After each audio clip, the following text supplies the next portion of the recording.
All right, we're live. We are live. We're still waiting on Sean, so we're not going to talk about Spider-Man just yet. We're going to wait. Sean is rushing home from the theater. He had to see it, fancy Sean had to see it in 4DX, Yeah, at the screening that ended 10 minutes before the show started. That yeah, whole thing. So it's why we're a little late, but I know some of you are already on YouTube, and I appreciate it. I'm gonna give a shout out to Al, give a shout out to Big Bird, give a shout out to Shadow Bots, shout out to I, Fernando. I see nobody, but I'm glad you're shouting them all out. Well, I'm gonna shout them out. I will post their comments. Al is here for this. What's up, Thumbs Al? up. That was my right. Big Bird said just got home from theater. He's ready. Yeah, he got home before Sean, so that's He's good. ready for this. I've been ready for this since like 3:00. Shadow Bots has got his popcorn ready. I texted a Lil today in the theater during the credits. So He did. So, Ryan, what up, Ryan? Not for any spoilers or anything. What but up? What up, Amir? My 3 words that I texted a Lil from the theater, from the credits, was "Oh my God." I know. I saw it yesterday, so I've been soaking it in all day today. Nightmare Freddy Krueger saw it earlier this morning. Big Berg is keeping it green. So, Steve, are you keeping it green right now? Did you keep it green in the theater? No, because I took my kid, but there was a scene where I was like kicking myself because I was like, "Oh, this would have been fantastic if I was high." Right. This would have been so good. Ryan's fresh out of the theaters as well. James, what's up? What's up, James? Fernando saw it Friday. I saw it Friday too. I saw it Friday 4:30 show. Literally kids got off the bus and boom. And I plan on seeing it again and again and probably again. So Rachel won't let me talk to her about it, and I'm like, let's just go see it again. Because I want to talk about it a lot. Oh, good, Amir. I'm hoping because that's what I'm hoping. Because a lot of my focus, I was trying to really focus on everything going on. So again, we'll wait. I want to wait for Sean to get here because again, he had to see it in the 4D. He had to see it in that as he called it, the Spider-Man ride. That's true. Fernando, I agree with you, man. The crowds suck so bad. And I didn't. You know what? I didn't have a crowd thing. It was a relatively empty theater when I went today. There was me and about 20 other people. Me and my kid and about 20 other people. Really? There was a group of 3. They came in and sat directly behind me and my kid. And I was like, all right, like, it's fine. There's like a whole bunch of extra seats, but like, fine, sit right behind me. And then, my seat kept getting kicked, every so often. And I'm like, I'm just going to let it go until it became like this. Like the kid was just da-da-da-da-da. And I fucking put my popcorn down, turned around, looked at the dad. I was like, hey. And he told the kid, stop. Take care of that. Yeah. I'm like, come on, man. Like at a certain point, you can only let it go so far. Yeah. But that was about it. No talking. Big Bird thinks he knows what scene you're talking about, Steve. So I'm pretty sure. I'm pretty sure we all know what scene you're talking about. With the glorious scene? Yes. If you were green, Oh yes. If you're green. Yes. Nate, well, Nate, we've all talked Nate, about. You know what though, Nate? I agree with Strange you. Like the cheering wasn't what bothered me. It's just too crowded. You know what I mean? Like it's like I'm not used to it anymore. You know what I mean? I'm not used to being. Again, we went to a 4:30 show. The kids got off the school bus and got in the car and went to the theater. And the theater was packed at 4:30 in the afternoon. Everybody wants to see this movie. I mean, come on. Well, it's made on Friday, including the Thursday night, 122 million. So in the Friday showing, it has beaten every movie that has come out since the pandemic. So, fuck Omicron. Yeah, getting back to the theaters, baby. I'm curious to see how many breakthroughs are going to happen because of this movie. Let's talk about. There was a lot of coughing motherfuckers in my theater today. Oh man, I double masked it. I said, "Fuck this!" I told the kids we're all double masking. Ryan's issue is a lady brought her 1-year-old baby. Damn. damn. I did have a kid in the theater that kept repeating jokes, and I was just like, stop doing that. James, you didn't see this yet, but bring on the spoilers. James, what are you doing? I don't want to spoil it for you, man. You have to experience it. This is not a movie, James. This is an experience. This is a life-altering change you're gonna go through. Steve did make me spoil some things for him. Like Steve was talking spoilers before. Well, I mean, I read the Wikipedia. He knew it. I'm a sucker for spoilers, but you know what? Listen, you can read, you can know, you can do whatever you want to know, but until you see it, it doesn't matter. Until you see it, until you're there watching it, and whether or not I knew things didn't matter. I'm still seeing things, and tears of joy and love are streaming from my eyes like an old sap. So, Nightmare Freddy, that's that baby, right?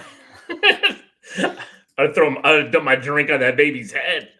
Man, blanket people, kids talking, overcrowded, checking their phones. Ooh. Fernando, get the fuck out of that theater, bro. I'm telling you. He's late wrong. I get it. Al, theater sucked. There was no pops or big parts. People asking me who the villain was. What? People were asking you who the villains were. That's crazy. My kid didn't know who everybody was, and I was just like, "You've seen all these movies," and she's just like, "I don't know who any of these people are." I'm just like, "Oh my god!" Not a lot of comic geeks in this theater. Don't matter. I mean, at this point, a little. You know, the only regret that I have for Spider-Man: No Way Home is that I didn't get to watch it with you. Like, I think that would have been. I kept seeing my kids turn and look at me. Like at every scene, and I kept hitting my daughter, like, you see this? She's just like, I don't know what the fuck you're freaking out about. It's just like, oh my god. So I'm glad, Fernando, that didn't spoil the fun. Nightmare Freddy, I'm glad you managed to get that pizza in the theater before everybody else. Oh man. We're just biting our time. I mean, Sean's got to be on eventually. Like, this can't be 2 weeks in a row. No. Oh, Rachel. Oh, I love you too. I'm texting Sean right now. Sean, where are you at? Hopefully he's saying he's booting up. I know, because I can't wait to talk about this. I mean, this guy's britches are too big. Let's put it this way. Like, this whole episode. I mean, we're going to talk about it through. It'll be cut up on the podcast, for different things. But this is all Marvel. I mean, I don't care what else happened anywhere else. This is all Marvel. Rachel, all was for your love for a little. It's true. Like, I just, it's one thing to watch the movie, but it's another thing to watch the movie with somebody that has the love that you have a little, just that would have been awesome. So yeah, no, I get it. Create Inc. is trying to join us. Let's see where. Let's see. Look at his hat. Look at his hat. Look at him. He's got a Marvel hat on. Oh, yeah. We've been talking with the listeners. We've been live for 10 minutes now. Just talking. It's 8 minutes and 39 seconds. Shut up. I'm sorry. Mine says 14 minutes and 5 seconds. Well, that's since we've been on. But he's right. Wait, so y'all already reviewed it already? No, we haven't talked about it. Of course, we've already talked it all. You're late, Sean. You're late and wrong. Late. I usually am. Late and wrong. Nate wrote, well, the check cashed. Had to wait for that Christmas bonus to come in. Nightmare Freddy, this is the Spider-Man event. It is. I mean, it is. It is. Yo, I just took a 2-hour fucking ride. Literally, I took a 2-hour ride. Yo, I was like this. This chair was shaking going on, man. I was all over the place. Oh, you had the 4DX, Sean. 4DX. Yo.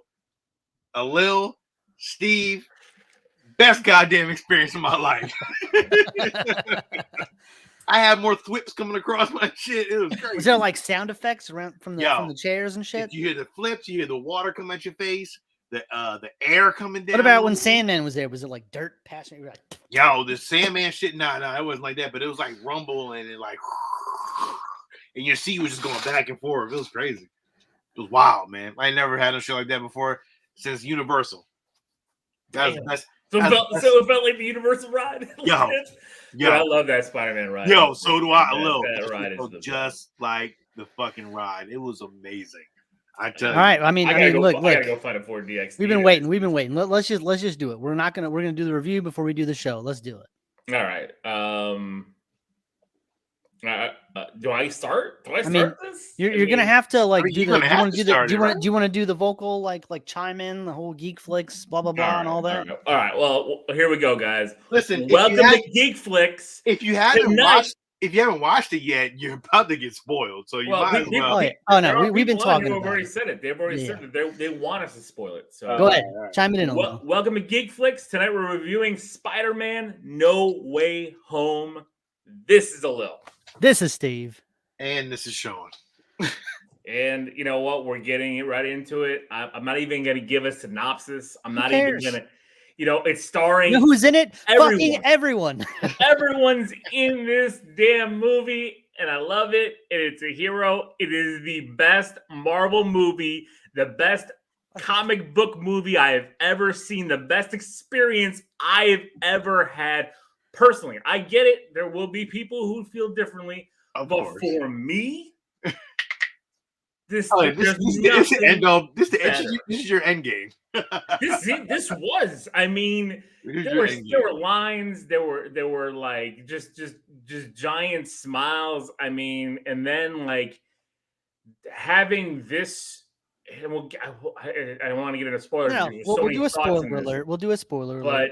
But this trilogy alone, ending this trilogy alone the way it did, it changed everything. I think everyone's perspective of the Tom Holland movies, and real quick, a little, just not to cut you off, but that end suit. Okay, we can't talk about it. Don't talk about it. We gotta wait, Sean.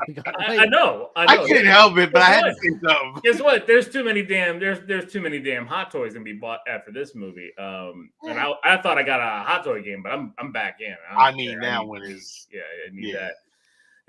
Amir said his girlfriend had an emotional roller coaster throughout the film. Yep, my daughter was just all over crying and everything. My Zoe cried too. I was really surprised because she don't never cry. Spider-Man movie hero, superhero hero. So, all right. Before we get into spoilers, you give the hero. Steve. Okay, me. It also gives a hero from me. I came home and I was talking to my wife about it, and she was like, "Did you cry?" I was like, "About 5 times. About 5 fucking times." Cried like straight up tears. there is a scene that I can't wait to talk about in spoilers. That just thinking about it gets me. It gets me teared up.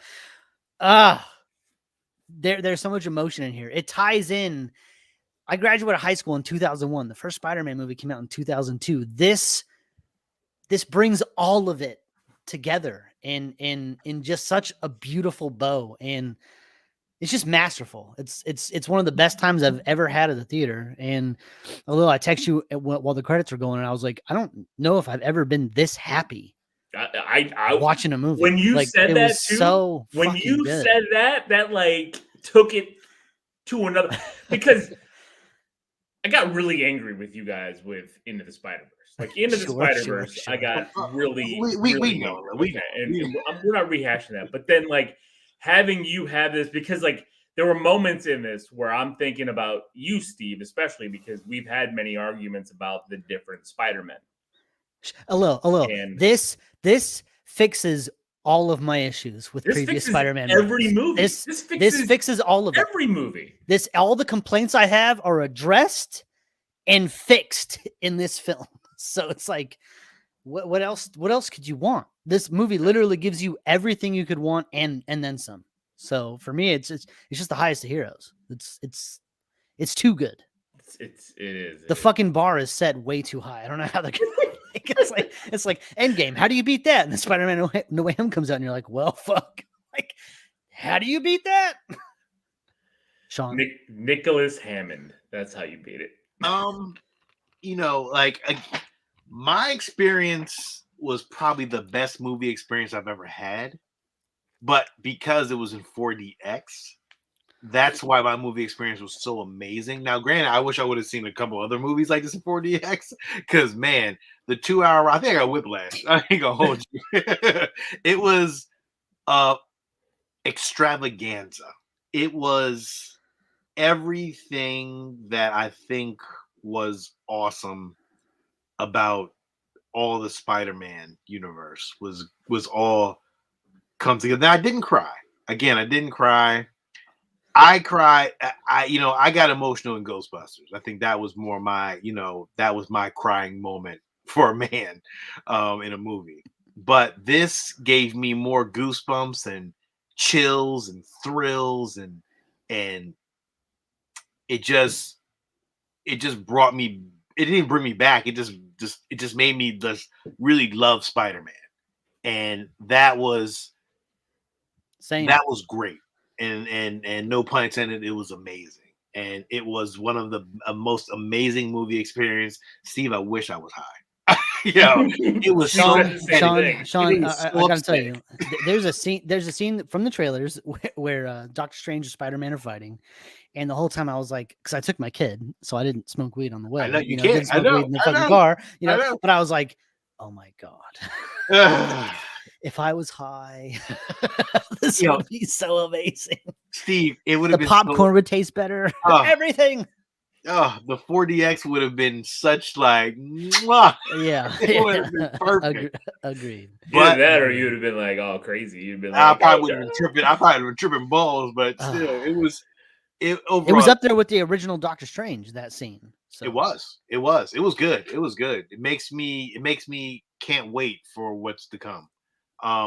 Look, if it's over, it can be over. But if this keeps going, and I don't know how you can top it though. That's the crazy part. How do you top it? It's a new beginning at this point. Right. Like, they can go anywhere. Yeah.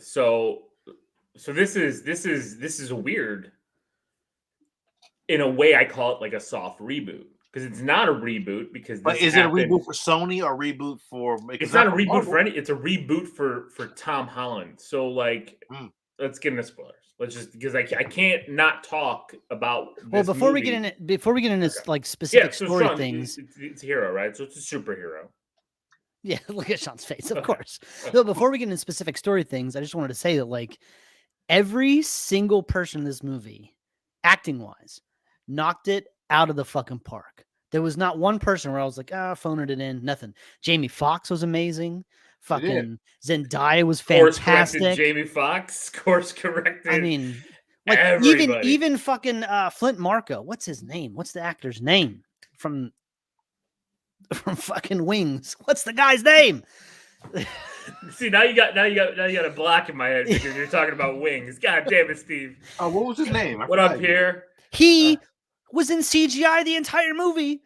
Was amazing. Yeah, and his scene where he came out of it was lifted from Spider-Man 3. That wasn't even really filmed. That was just Hayden Church or something like that, right?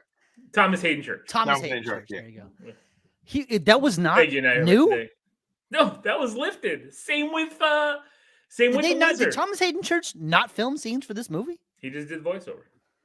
Oh my god. Oh my god. So good. So good. That wasn't everybody. The lizard, though, was it? Huh? That wasn't the lizard, was it? That was when he turned Reese. Yeah, that was. That was Rice Ethans or whatever his name is. I couldn't even tell it was him. But maybe just like Thomas Hayden Church, maybe that was just lifted footage. That was lifted when he turned back. Okay. Right. So they cut and paste. It was crazy. All right, man. So this movie starts out. I mean, right from Spider-Man 2? Was that 2? Yeah. Far From Home. Yeah. Right. Boom.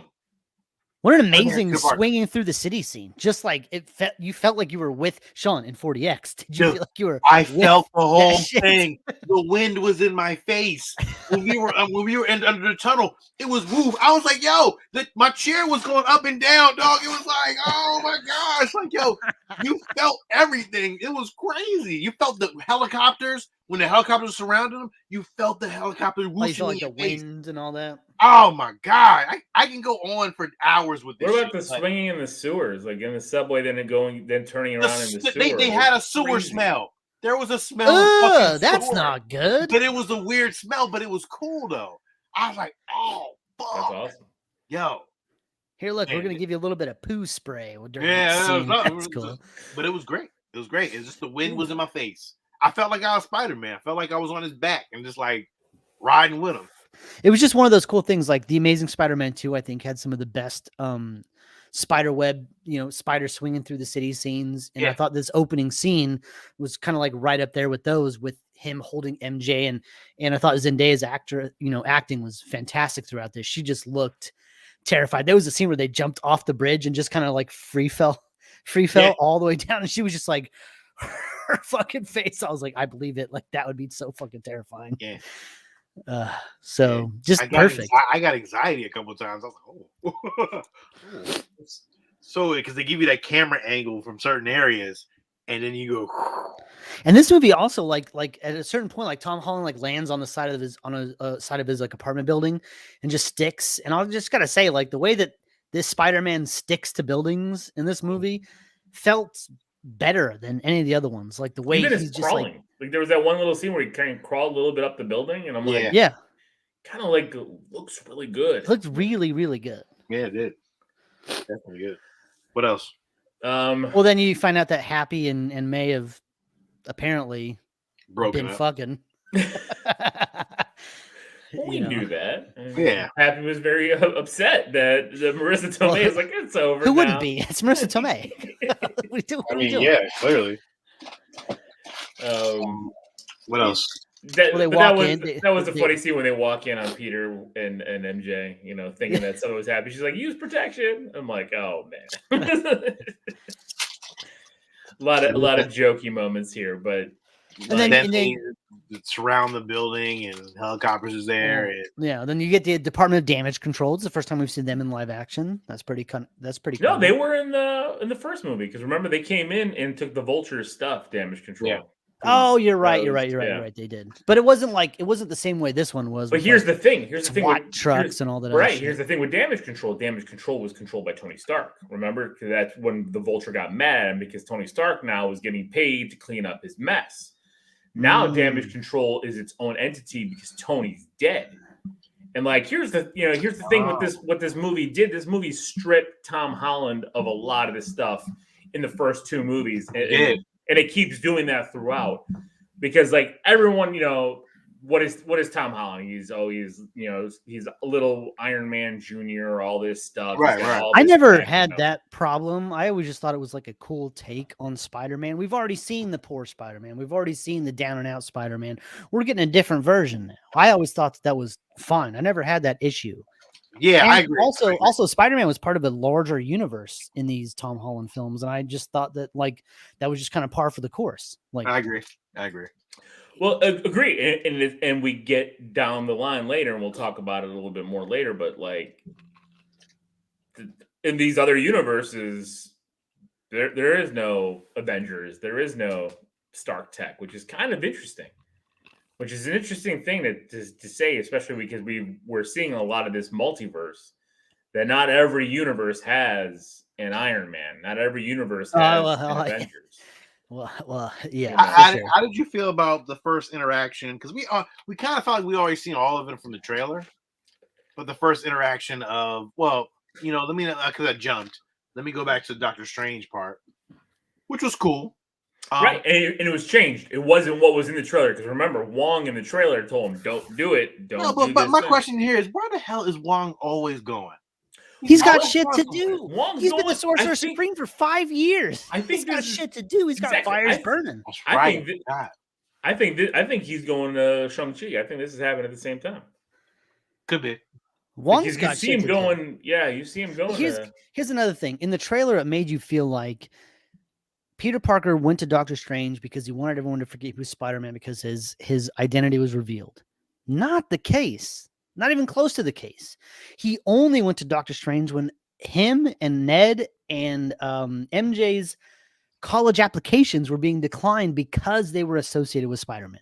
Yeah. That's why he went to Doctor Strange. It wasn't because he wanted everyone to forget who he was. It was because he wanted his friends to get into college, which is a great little twist on the whole thing. It's a really good Tom Holland Spider-Man moment. It is.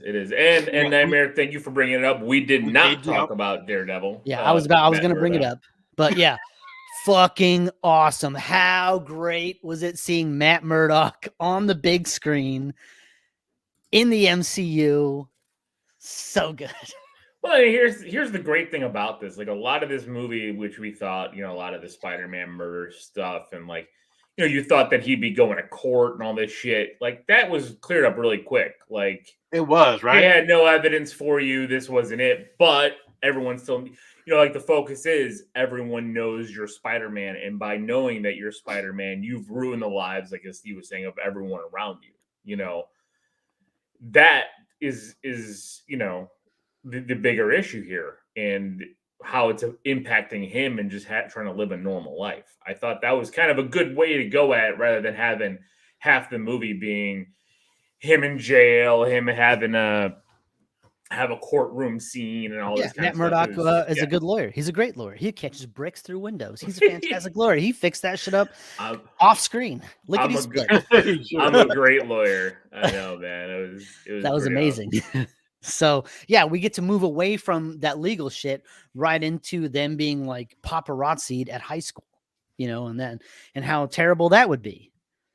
Yeah, no shit. I mean, he walked in, everybody just put their phones up. I mean, we saw it in the trailer, but it's still kind of crazy. The only place he can go is the roof to get away from everyone. So it was interesting. Again, another thing too, they went really quickly away from the school. Like, this movie happens in like, I don't know, 48-hour span. Like, yeah, it seems like it.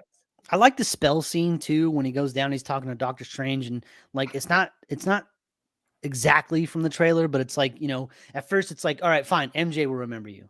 Okay, fine. Ned will remember you. Oh, okay, your aunt will remember you. Okay, stop. And then everything goes fucking nuts. Yeah, because he kept doing shit, and I'm gonna keep referring to it, but watching that scene in 4DX was fucking remarkable. Because everything you felt was, you just felt the rumble of your seat and everything he was doing. And you just felt it all just kind of come in and unwind, and boom.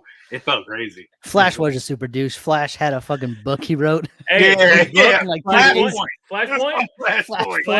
I was like, oh shit! Already calling out DC. Like, fuck your Flashpoint. I mean, it's DC. that is a fucking shot across the bow. God It is. Oh shit! And it was in blue. The text was in blue. I was like, oh god. Ryan, the shrine of Spider-Man at the school from the teacher. I love the coach. Hannibal Buress. Yeah. He's like, you did that. Mysterio was right. You're a piece of shit. Murderer. I was like, it's just called him a murderer. Like, you're a murderer. I know what you did. I know what you did. Yeah, I know what you did. He just walked away. Hannibal Buress isn't shit. He said the same shit. He's like, they were playing Captain America the videos. War criminal? Yeah, he's like, he's probably a war criminal now, but whatever. Let's play up with these videos for you. Like, yeah. What a shit. But then he finds out, like, I love how like Doctor Strange is like, so you didn't call the college to, like, you didn't call them, right? He just pushes the like that whatever the cauldron thing off his side. Like, wait a second. He just walks like right up to him. He's like, you wanted me to come here and erase everyone's mind. But it's funny because like he has a point. He's like, sometimes like I forget because we saved the universe together that you're just a child. And you don't know how regular ass shit works. Right. It's so good. You could have called. All you had to do was call. And then that was his wake up. Oh, you know what? Let me go find the mission, dean of a mission or whatever. Yeah. And then we get our bridge scene, which was amazing. Just so fucking good. Just like when Peter saves that family in that car, he webs them and then gets the whole family out and he's holding the baby. It's like, these are people that think he's a murderer. and he's a villain, and he just saved their child and them. And he's like, "Go run, you're okay, you're okay." Well, even the dean of admissions, she's sitting there. She's like, "No, you're a hero. You're a hero." Like, and I also gotta say here, like Alfred Molina, how the fuck do you just step right back in to a character you played 20 some odd years ago? Well, him and with such gravitas, and Willem. I mean, nailed it. I love them both, man. Him and Willem in this movie were Willem Dafoe killed it. So good. Yeah, Clinic. He sold the shit out of that Clinic. And in the MCU fashion, they had a great way of giving him the classic Green Goblin suit with that purple hoodie he was wearing, and then he ripped it up, and now he has the hood over the green armor. Just looked fantastic.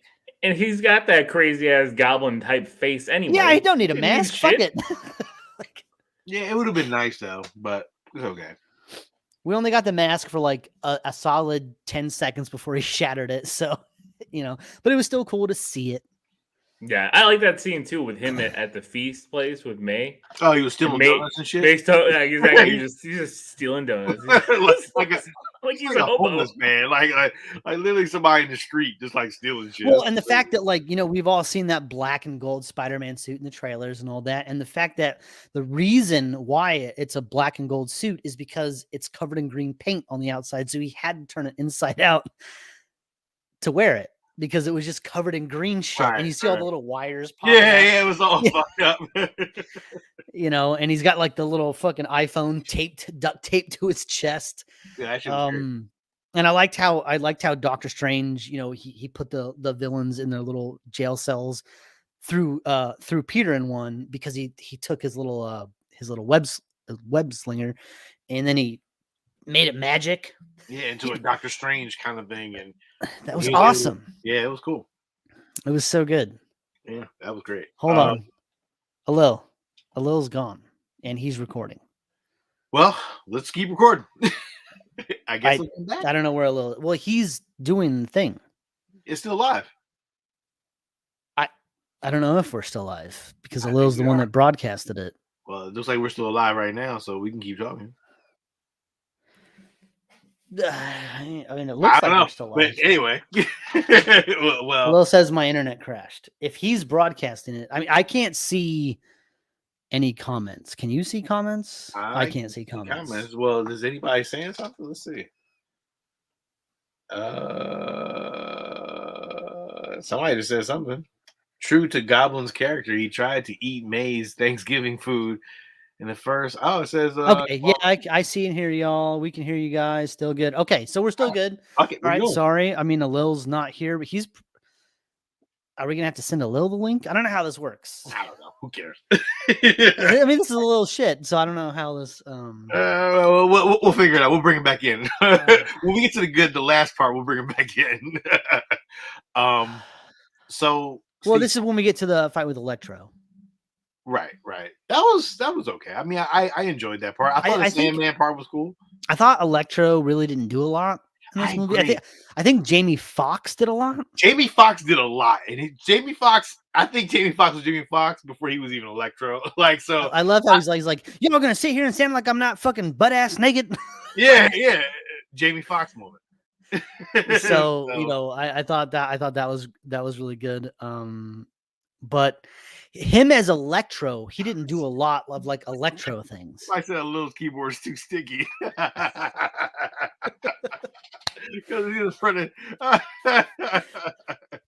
Oh shit! But I did like how Sandman kind of came. I said rest in peace, Alil. R.I.P. Alil.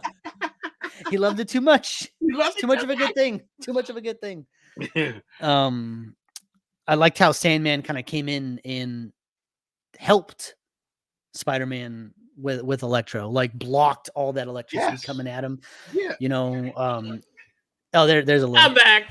I'm back. Yeah, I know. I'm watching. We were really curious on what to do with this. We're like, do we have to end it? You know what? You just keep going. Somebody said Stan's dad on you. Somebody said rest in peace to you, Lord. To be honest. I know. He said your keyboard was too sticky. I'm seeing that here. Oh, hello, Uh, Breezy.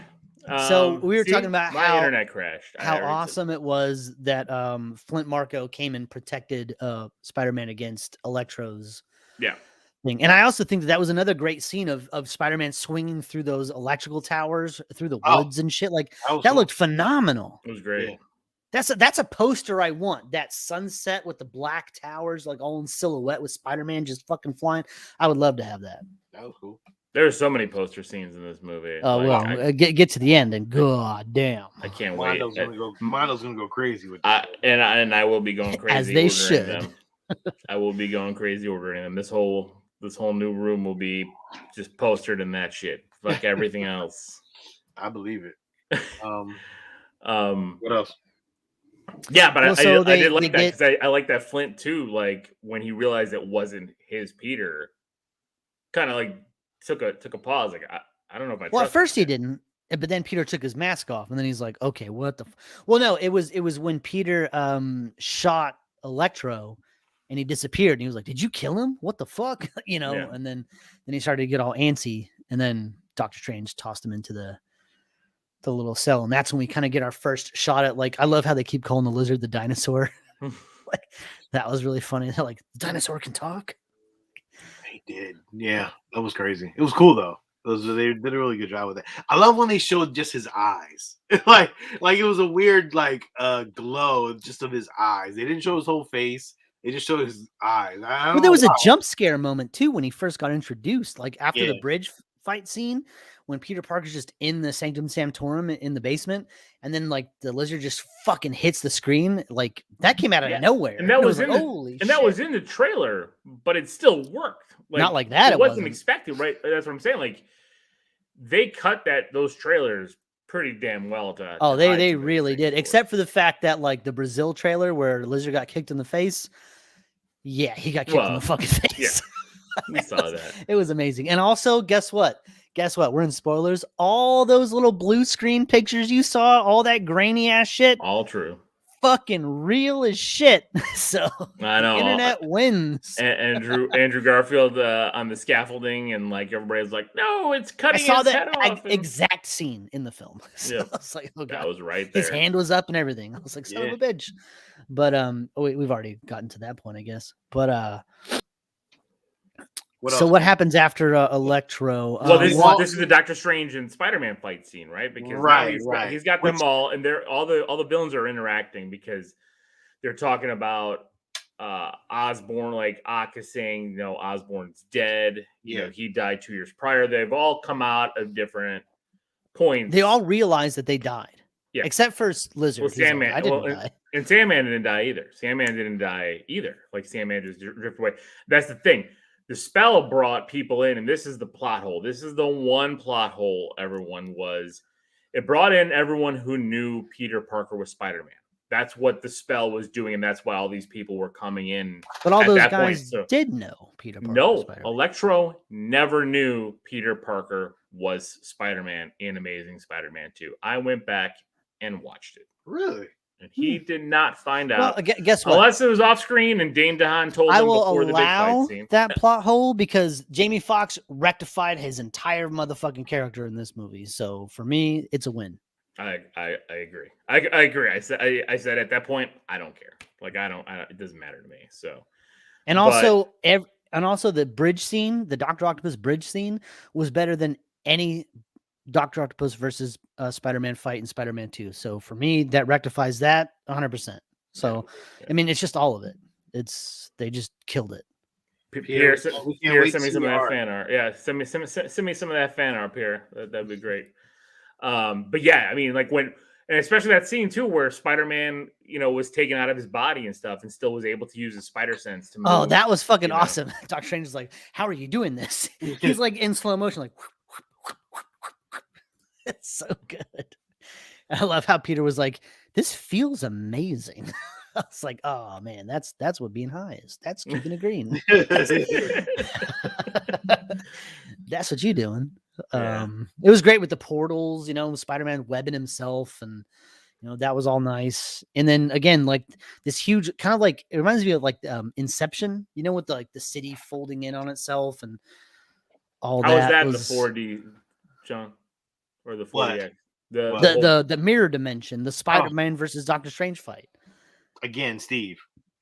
If I was high, I know, right? It would have Like been a whole different movie for me. But that whole thing was just moving. It was just woo, woo, woo. You just felt every single piece of shit breaking up, moving forward, and you just felt the drops. The drops were crazy. When the train went around him, you felt that. All the sound coming in on you. Yo, I'm telling y'all. it's the only way to watch a movie, huh?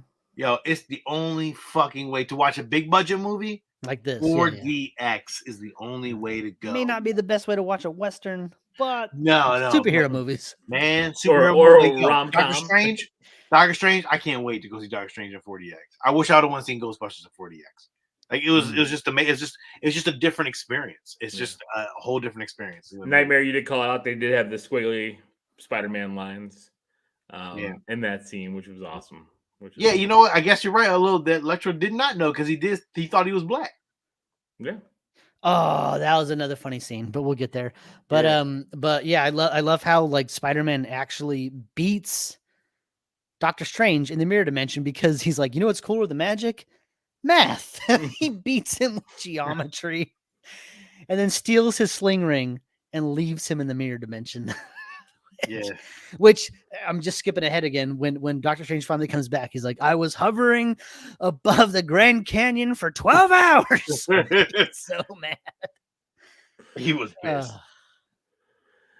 So then this they decide to take all the villains to Happy's secret apartment. Yeah, and they all scan their face and look at it, and he's like, Happy was like, there's this dude with like dirt. There's a dirt dude that's on my kid. Like, it was just walk through. He better not be dirtying up my house. That was good. That was good. Did you bring a cyborg in there because he saw Doc Ock with the arms? It was weird. It was weird. I loved how like you see Peter open up the Stark tech. It's this big, like, it's a generator. It does everything you want it to do. And it's just this big machine that opens up and it can create everything. And we're used to that as MCU viewers. But these villains from 2002 and 2004 and 2010, these guys haven't seen anything like this in their Spider-Man movies. Right. So they're just like, what the fuck is this? It's really awesome to see them bridging all these characters into our current universe. It just plays so well. No, for sure. I mean, like the difference, we kind of dropped a hint and I'll talk more a little bit about it later, but like the different technology and Electro keeps bringing that up. He's like, the energy here feels so much different because of how advanced the technology is here. The energy everywhere. I need to think about that, but he did say that. So, yeah, that's crazy. But I like to hear too, because it's like, what's Spider-Man going to do? Spider-Man's going to try to fix these villains. And the first thing he does is fix Ock with that inhibitor chip. Gets the inhibitor chip, fixes him right away. Ock is back to his. I love how he also fucking took Doc Ock out of the fight completely. Once his nanotech went onto the arms and he Bluetoothed in, he was like, I love how he was like being like, he was like strung up by Ock, but he was like, he's puppeting him, yeah. Well, and that's the thing too. Everybody was assuming that Ock got like Stark Tech powers and upgraded his armor. Nope. Got a little piece of that nanotech suit and took over. I thought that was a really great, smart way to really kind of switch it up on him, on Ock. I thought that was a really good way. And then here, I mean, this is the scene we get. Electro is being powered down. I liked his reaction to that too. He's just like, this doesn't feel right. I don't like this. And Sandman's over there like, all right, calm down. It's all right. Like, what's going on? Well, Sandman, like, he just wants to go back home. He doesn't care. Like, he doesn't care. Yeah, Sandman's not he wants to go to see his daughter. Guy. Yeah. And throughout the movie, Sandman's not a bad guy. he's just kind of there. Yeah. Well, he's a criminal. I mean, he's still robbing banks. But he didn't seem like he was that bad in this, though. Like, I think he wanted to go home to his daughter. Right, because because at the point that he was taken, when he found out Peter Parker was Spider-Man, because he was taken right at that moment there, that's when his turn was. Peter forgave him Yeah. And he like, was changing who he was. Again, that's the thing with all this. Like it's they're taken in points in time.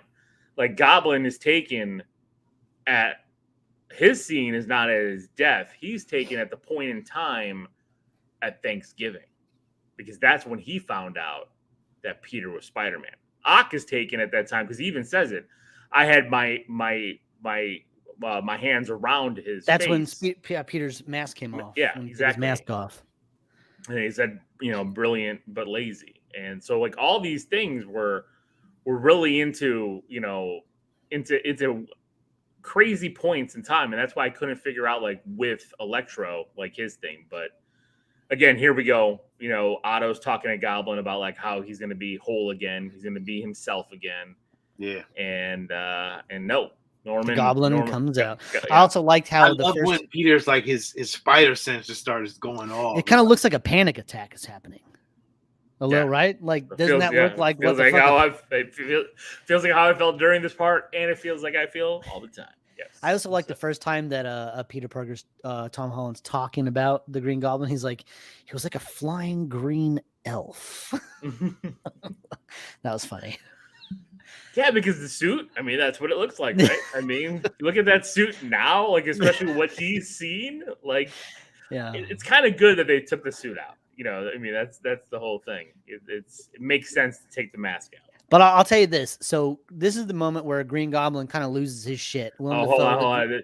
This was a funny scene, though. Like, Fernando just brought that up. When Sandman and Electro are talking about how they got their powers, and they're both like, oh, yeah. Gotta watch where we're walking. I fell into a vat of eels. I fell into a super collider. It's like, gotta watch where we fall. It's so true. They call out so much of that bullshit. It was so good. It was. But yeah, Green Goblin, this is kind of where he loses his shit. And I gotta say, like, in this whole scene, dude, Tom Holland gets fucking worked. He gets WWE worked. Like, I mean, Willem Dafoe power bombs this cat through like 5 floors of an apartment building. Oh, he did. Like, beat the shit out of him. I mean, God damn. He has the super soldier serum, so he sure. No, it's I didn't. It wasn't like it wasn't believable. Yeah, I was fine with it. I was like, oh, okay. But did you see like every time Peter was hitting him and punching him, and because again, Spider-Man is known to pull no matter what. Even if he's getting hit, he's gonna pull his punches. Goblin's just smiling, taking it, and he's lecturing him the whole time. He's like, "You've got all this power, but you just don't know how to take it. You don't even know how to use it." And I mean, then we get the scene. We get the Uncle Ben scene 3 movies in. Which is when that glider hit Marissa Tomei, I was holy like, damn. Shit. Listen, I might be nearing 40, but I'm just saying, like, you take a hit like that, you're not getting up. She got up like a champ. But that's shock. Yeah. That's like that's the one time at work when I fell fucking off of a ladder and went through a wall kind of thing and jumped up like, I'm good. And then had to get a bunch of stitches and, everything was bad because like, it just happens and you're just like, oh my God. Like I'm fine. And then you realize like all that shit starts to hit you. And I got to say, this is one of the first times where I started to tear up because it's May going and she gives the, with great power comes great responsibility, but the words get changed up a little bit, but it's the MCU version, which I thought was fine. But the acting here, Tom Holland, Marissa Tomei, the acting, the back and forth, the fact that these shitbird motherfucking damage control assholes shoot him while he's fucking holding his aunt who's dying. Happy pulls up and Tom Holland just looks at Happy and they're both crying like, oh my God. And Happy's yelling at him to run, like just go, like run, like I mean, it sucks. So much emotion. I mean, it's yeah. I mean, I'm with you. I mean, I didn't cry just because it's like this was the one spoiler I knew ahead of time. We talked about it last week. Marissa Tomei didn't want to be Aunt May anymore, right? Like, no, she did not. She was done with this shit. She doesn't want to be cast as a mom /aunt /grandma yet in her career. Yeah, she even though she's in her 50s, she's like, I don't feel old. there. She don't look old neither. No, she doesn't. So No. I agree with her statement. Yeah. But then this is when, you know, we go from this scene to like a poster scene where Peter's on that roof in the rain and everything, and you see that just giant screen. He's just watching J. Jonah. Jonah Jameson shit on him. He's just like dripping blood off his face. It's like, oh god damn. Yeah, and then we get a little comedy here with Ned and MJ here, and they're trying to. J. Jonah Jameson was great. Just to go back to that, he did an amazing job. Oh, of course, but he always does, man. Like every I liked how in this role. Of course, there's nobody better. Well, I liked how in the beginning he was like in a weird like basement room with a little green screen. Oh, and, yeah, like, you his see little it. fucking iPhone, and then later in the movie, he's got like a full Studio. production crew around him. Like he's just making money off of fucking Spider-Man shit. Shitting on Spider-Man, misinformation, shitting on Spider-Man. This is what Fake news. exactly. I mean, this is it. This thing. Carlos said Stan's dad just got out of the theater. Awesome. Fernando, I agree with you. That scene felt like a scene out of the comics, man. It really did. It did. It did. And then It was just weird thinking like Rosemary Harris being like 90 and fucking fighting Dr. Octopus on the side of the building. No problem. Aunt May in her 50s, dead. God damn. Well, Right. You get hit by the get hit by the Goblin guy glider. It happens, man. Yo, that thing fucking wrecked her though. That thing just pow. Like the visuals on that were just crazy. She's like ragdoll. Oh yeah. But I love but now we get the introduction of our Okay. other- So this is what like Ned's been fucking around with this little sling ring because Peter gave MJ the little prison box and Ned the sling ring that he stole from Doctor Strange, and Ned starts fucking with it, asking for Peter. Show me Peter Parker, and I knew it as soon as you see that motherfucker in the distance. I was like, that's fucking Andrew Garfield. Yeah, that well, is not. He was the lanky. fucking Yeah. Tobey Maguire. That's not the fucking Tom Holland suit. And he pops in and pulls that mask off. Oh my god, Alil, I was so fucking happy. I already knew Toby was gonna be in it, but like Andrew was always the fucking, and we talked about it for months now. And I was always saying, if they're both not in it, and not only was he in it, he was so good. He was. He I'm was. He telling you, was like, so fucking good. in this. Steve, My theater went off. My theater. Wow. Everybody's My theater went off too. My theater went off here, and then again, Toby coming in, right after this, my theater went off there.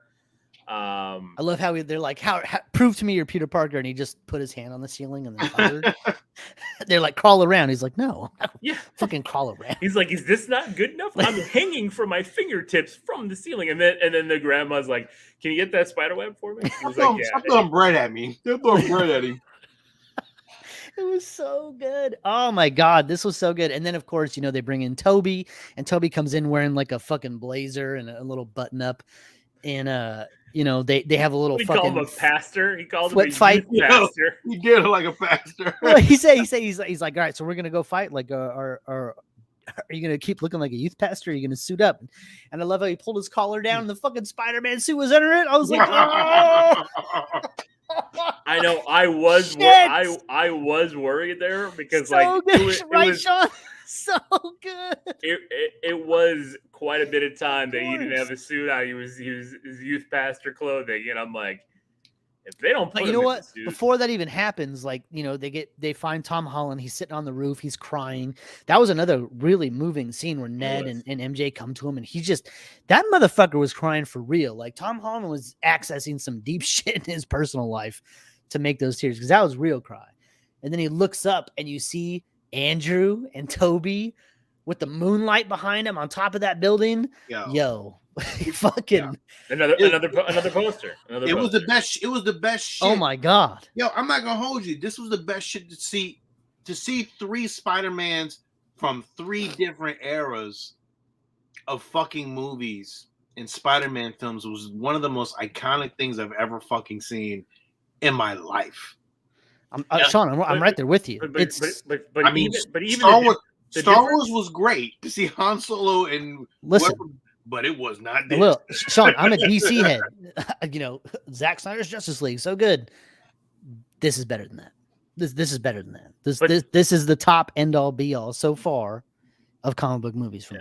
What I this love this was beats the banter, Cap though. holding Mjolnir. This beats that. It does. It does to the point because all three of them had their moment and they talked about it. You know, like when they're talking about tragedy, and for Toby's movie, it was that Uncle Ben scene. For Andrew, it really wasn't because he was just, you know, he had the Uncle Ben scene, but he was a shit. It was the Gwen scene that all of a sudden, like, it tore him up. And for Tom, the tragedy is May because through 2.5 movies, you know, Stark Tech, he's whipping things, talking about fucking Star Wars movies. Like, he doesn't care. Yeah, he blipped and shit, but he came right back. You know, yeah, he dealt with Tony Stark dying, but he still had all the Stark Tech. It wasn't like it wasn't his fault. You know, right. Tony Stark dying wasn't his fault. Yeah, Tom Holland didn't have that tragedy. Yeah. That's true. You're right. This was like he felt it was his fault. Like, you know, he brought these guys there. You know, he tried to do what was right. That was his moral compass. You know? Great movie. I mean, this is a great movie making moment. I mean, this is a great character moment to give Tom Holland something to feel as Spider-Man, a real problem. The funniest shit was the web shit. Yo, that web shit with the okay. Okay. When Tobey Maguire was like, "What are those?" And Tom Holland's like, "My web fluid." And he was like, "Thwit." And Andrew was like, "Did that just come out of you?" Yo, I lost my shit. I was like, "Huh." You never really think about it until like you're like, "Oh." And Toby's like, "What? You guys can't do that?" And they're like, "No." What? And Drew's like, it's kind of a pain. It's a real hassle to make this shit. Like, I once ran out. Have you ever ran out? He's like, yeah, it was kind of like an existential crisis. He's like, oh my God. Like, it's so like they bring everything up. It's so the banter between the three of them, I think, like took that third act. I want a 2-hour movie of just all three of them together. Like I agree. It was great while we had it, but I wish we had more. You know, I want to see it again because when you get later on, you're just like, "Fuck, this is really happening." And you're right, Fernando. Him talking about Gwen again, like, really does fuck you up. But they're fucking tearing up.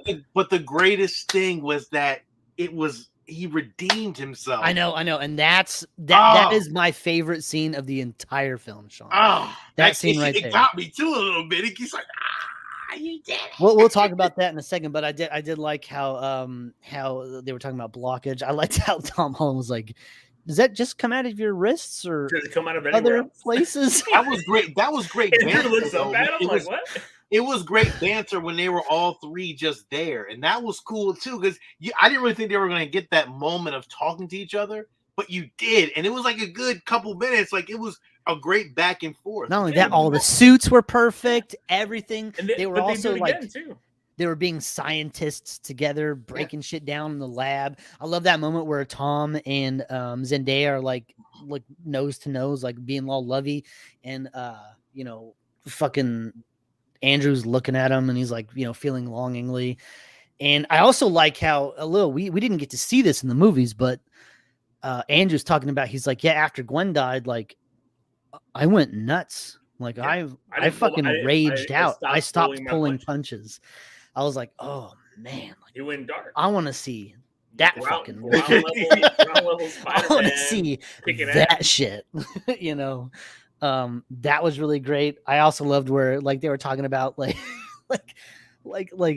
Tom's like, I fought an alien in space, a purple alien, and Andrew's like, I only fought a guy in a rhino suit. I'm the lamest. I'm the lamest out of all three of us. And Toby's like, amazing. No, you're amazing.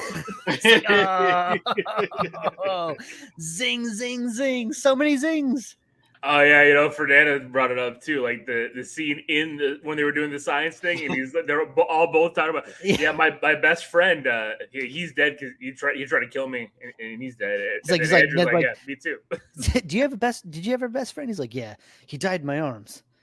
after he tried to kill me, and then just like rolls away. Yo, he did walk away. But Andrew said the same thing, and then he goes to Peter. He's like, "I'll never turn into a villain and try to kill you." But he will. Peter's like, He's "What?" gonna be the Hobgoblin. Oh man, it was pretty. Will he pretty though? good. He might not. He might not be. Yeah. Ned Leeds in the comics is the Hobgoblin. So Well, they I think retcon it. they're They setting it up. retcon that though. They changed that. So, but he wasn't the only Hobgoblin either. So I don't know. We'll see. Just amazing seeing all three of them together. So all this. What I want to talk about, what I loved was there was one scene in the end fight when they're on the new Statue of Liberty that's getting the cap shield, and they're all swinging, but they all have a different style of swinging. Like Andrew bungees. Andrew likes to bungee his swinging, and you see them all jumping off, and they're using each other's web to bounce each other off and swing. It was crazy. It was like, did you notice that scene where fucking Andrew got a little bit of Toby's web on him? He's like, "Oh God, gross." He did. That was. Oh, James, we'll talk about Hawkeye. We'll talk about Hawkeye when we get. Yeah, we'll get there. I love how they all kind of came back down and they were like, "I'm not good at being a team member. I never fight with anybody else." And then Tom's like, I was an Avenger." And they're like, He's like, Toby's an Avenger? What's that? Yeah, Toby's like, "That's great. What does that mean?" Andrew's like, "Are you in a band?" That's so good. Oh, they don't have Avengers where they're at. How is that gonna help? like Toby gets mad there for a second. Like they're talking. How is that gonna help us? They have to give each other each 1, 2, 3. And Andrew's like, fine, I'm three. I like that too, because it's like, again, it's more of that I'm the worst Spider-Man kind of thing. I'm lame. I'm the third. I'll be okay with that. But Lil, how did you feel seeing that Toby suit on the big screen again in 2021? Yo, wait, that back shit when he was like, "Yo, let me." Oh, he was stretching his back. My back, because he had a back problem in Spider-Man 3. Spider-Man 2. Oh, was the Spider-Man 2? Yeah, okay. Spider-Man 2, because it was right after Seabiscuit. But Andrew did too. Andrew was like, "Yeah, my back too." He's like, "My lower back." I was like, "Oh." They actually had a scene of him cracking his back. He did crack his back. Like, yeah, Fernando, I don't think Spider-Man is going to be showing up in Hawkeye at the end. I don't think they're doing Zamfotis, I agree. Andrew was the GOAT. Andrew is my favorite Spider-Man. So for me, having him back was just fantastic. It was great, man. Yeah, I mean, that scene when he caught MJ, I mean, because like you saw, like once Tom got taken out by the Goblin glider, like it was like for a second, everybody was like, "Oh shit!" But Andrew literally screamed no, and dove down, swung down, caught MJ, landed, and because he didn't even have his mask on at this point, just landed, and he just asked her, he's like, "Are you okay?" And she said, "Yeah," and he just started fucking crying. I was like, and I started crying. I was just like, "Oh my God." He has redeemed himself to himself. I'm so happy you had. I mean, like I loved all this. Like I was just smiles, like just the grin. I can't get the grin off my face. He needed that win, man. He needed that win. Fuck, he needed that. That's gonna help him in his world. Yep. You know, God damn, that was so. What a great thing for the movie to do. Just to be like, no, you know what? Tom Holland's not gonna save Zendaya. Andrew fucking Garfield is. That was smart. And it's going to be huge for everybody. Like, that was smart. Yeah, the whole audience cheered. I mean, like, it was crazy. Like, the audience here, I thought Endgame people were going nuts, you know, when Cap got. But here, it was multiple times. People were going nuts multiple times. All this. They all have their moments. I mean, I think all three Spider-Man swinging around and shit was amazing, and they did it so well. Yo, that scene where all three of them landed on the fucking head of the Empire of the Statue of Liberty, and they're all in their fucking poses with their own suits. Dude, in their own style of pose from their movies, because they all had their different poses. Yeah. Yes. Yep, they sure did. There's another poster. There's I want that poster. I want that as a giant chest tattoo. I might need that. I might. That Not might really, be my Sean. Not first really, tattoo Sean. Not really. on my ass. An ass tattoo, a little. Good lord. How disrespectful of you. Put Spider-Man face on his ass. I'll do it. You need me to do it, I'll do it for you. But no, I mean, just the end scene. Like, what else can you say? I mean, just. Yeah, I mean, and I love that they were curing them all, and then Dr. Octopus comes in for the rescue. He did. Dr. Octopus comes in when Well, Electro his had them inhibitor all was changed.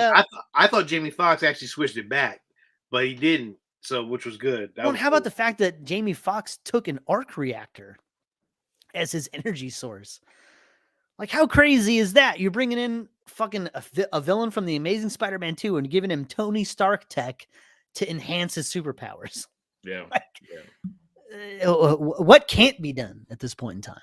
It was nuts. It was nuts, and I love that scene too because the Ock saves them, powers down Jamie Foxx's Electro, and then all of a sudden, here comes fucking Goblin, just throwing all those things, and you see Ock saving Doctor Strange because Ock blocks two of those from Strange as Strange is trying to keep the box. Well, Strange gets that box and he's about to push the button, and there's a fucking pumpkin bomb in it. Holy shit.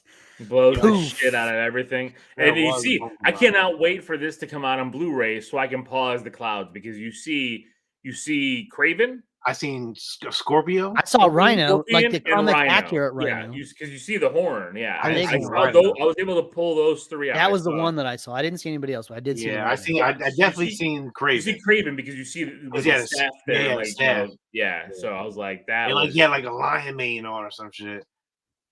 But were they coming out or were they going back in? Like, they were coming through. They were coming through the multiverse. They never came through. No, they didn't come through. They didn't actually because Strange was blocking them then and this is also the scene where Tom Holland and Green Goblin just go at it, and Tom Holland is beating the fucking brakes out of fucking Willem Dafoe, just rocking his entire fucking world. He literally picks up the Goblin glider and is about to stab. He's just gonna impale Willem Dafoe with it, and Toby comes in and stops him. And they just have this like eye to eye, and it's just amazing. And then but then Goblin fucking impales stabs him in the fucking back. Oh my god, I was like, if they fucking kill Tobey Maguire in this fucking movie, I know. Oh my god, I was like, we're just gonna end it right here, huh? Just get called it quits. But then he was like, I got stabbed before. I'll be fine. I'm like, oh, I've been stabbed in the back before. It's okay. I love that too because Andrew's like, he's like, you're in a lot of pain, aren't you? He's like, yep, yeah, I'm in a lot of pain. The Electro shit too was funny when he was like, I said earlier, when he was like, I thought you was black. He's like, I thought it was a black Spider-Man, and everybody in my theater was like, oh, there is a black Spider-Man. Fernando too. Like when Andrew said it, I'm sorry. He apologized for not being black. Andrew was like, because he didn't even say it, like he's like, oh, I'm sorry. Like he was legitimately sorry that he wasn't black. That was funny. That was really good. Agreed. But they literally cure all the villains. They fix them all. They fix everybody. They fix Doc Ock, Kurt Connors, Max. They even fix fucking Willem Dafoe. Yep. How does the original Raimi Spider-Man verse go if on Thanksgiving Day Willem Dafoe's cured the Green Goblin? He's not, because remember how they set up already like time travel in the multiverse. Like your future, you can't change the past from your future because that becomes your future. So it's just an alternate timeline now. Yep. Now it's a branch timeline. Great. Well, I want show me all those fucking timelines. Then give me movies and all those universes going forward from here. I want to see them all. Well, rumor is Andrew Garfield said that if they call him for an Amazing Spider-Man 3, he will do it. Oh my god! Fucking sign me up. Let's hopefully Feige gets in there, because Feige even like hearing this now, because they came out now and talked about like how this all happened, and that there was an argument because they called Feige up to help them with Amazing Spider-Man 3, and Feige said, I can't do it. I can't come in here, fix this, and just walk away from it. He's like, if you want me to fix it, you're gonna have to do it my way and give me Spider-Man. I will fix it. And that's how it ended up happening. And then, God, because you know what? It wouldn't even matter. Like, you have the Amazing Spider-Man movies, you have the Spider-Man Home movies with Tom Holland, Mhm. and then you have Spider-Man movies with Tobey Maguire. Yeah. Give me a Spider-Man 4, give me the Amazing Spider-Man 3, and give me Spider-Man Home whatever. Or what, however you Home want for to call the new Christmas trilogy. on the next Yeah, one. whatever, because it's gonna. Well, there's no home now. Because that's the title. There's no way home for Peter. Peter's So, got no here's way the other home. thing.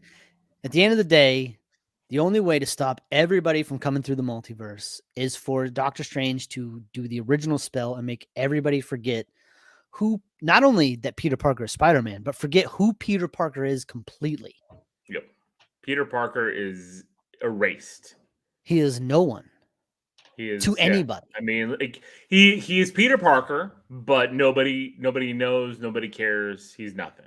I mean, there's paperwork in places. I'm sure somebody has to. Right. I mean, he has to have money. I'm sure he has, something. But it's like it's a really sad ending when you see him go to the coffee shop. So Strange does it. You see ruins just like you did in fucking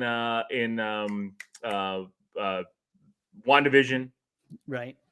He does his big ass spell, gets it all, gets everybody back literally to normal. Encircles the fucking planet.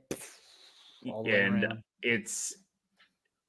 Then you see Tom go into the coffee shop, and then when he sees they're happy, he sees MJ still when with MJ moves her fucking hair because he's ready to tell her who he is.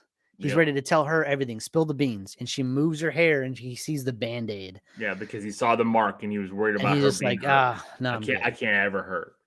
It's that is fucking rough, dude. That is, and then having that moment at May's gravestone, because that was the weird thing. At first, I was like, we're used to seeing Ben Parker gravestone, well, right? But also, I thought we were gonna get endings. Ben and May. Well, no, but also I thought we were gonna get endings for Toby and Andrew. I thought so too. And from a distance, I was like, "Oh, are they going to Andrew at Gwen's site?" That's what. And then it's too. Like, and then when they got closer, I'm like, "Oh no, that's Tom." See, I also think that like Andrew's ending, even though we didn't get to see it, he knows that there's an MJ in his world.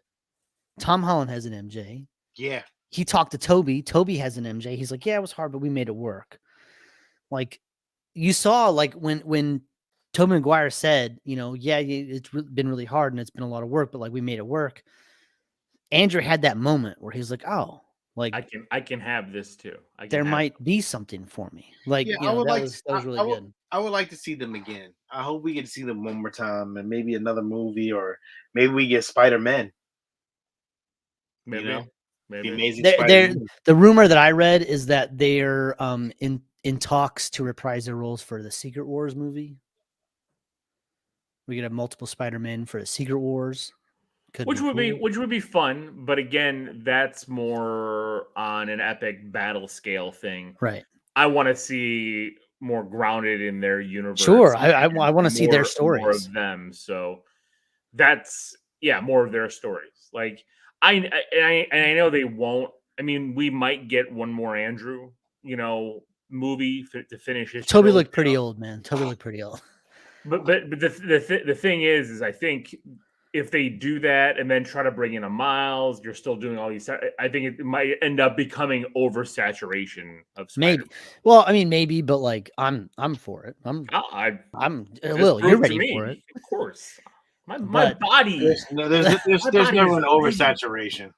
You can't have too much good. Not for me. For sure. But also, here, like I said, like that scene at the gravestone where Happy's talking to him, and he's, because that's the thing that proves it right there. How, everybody knows Spider-Man because you get J. Jonah Jameson, Spider-Man, Burger, Menace, all this kind of stuff. Everybody remembers Spider-Man helped with Thanos. Everybody remembers Spider-Man, but nobody remembers Peter. And Peter's tie to the heroes in the MCU. You know, his relationships with Tony, with Happy, even with fake Nick Fury, all that kind of stuff, getting is now, this is where that soft reboot comes in, because now he doesn't have that. They can call on Spider-Man if they need help, but they can't, it's different. It's not the same. They don't have that relationship built. And that's where we end this part here with them, is we see him making his own homemade suit. So going forward, do you think we'll ever see him back in the MCU again? Yes, he has one more MCU movie for sure. They've already talked about it.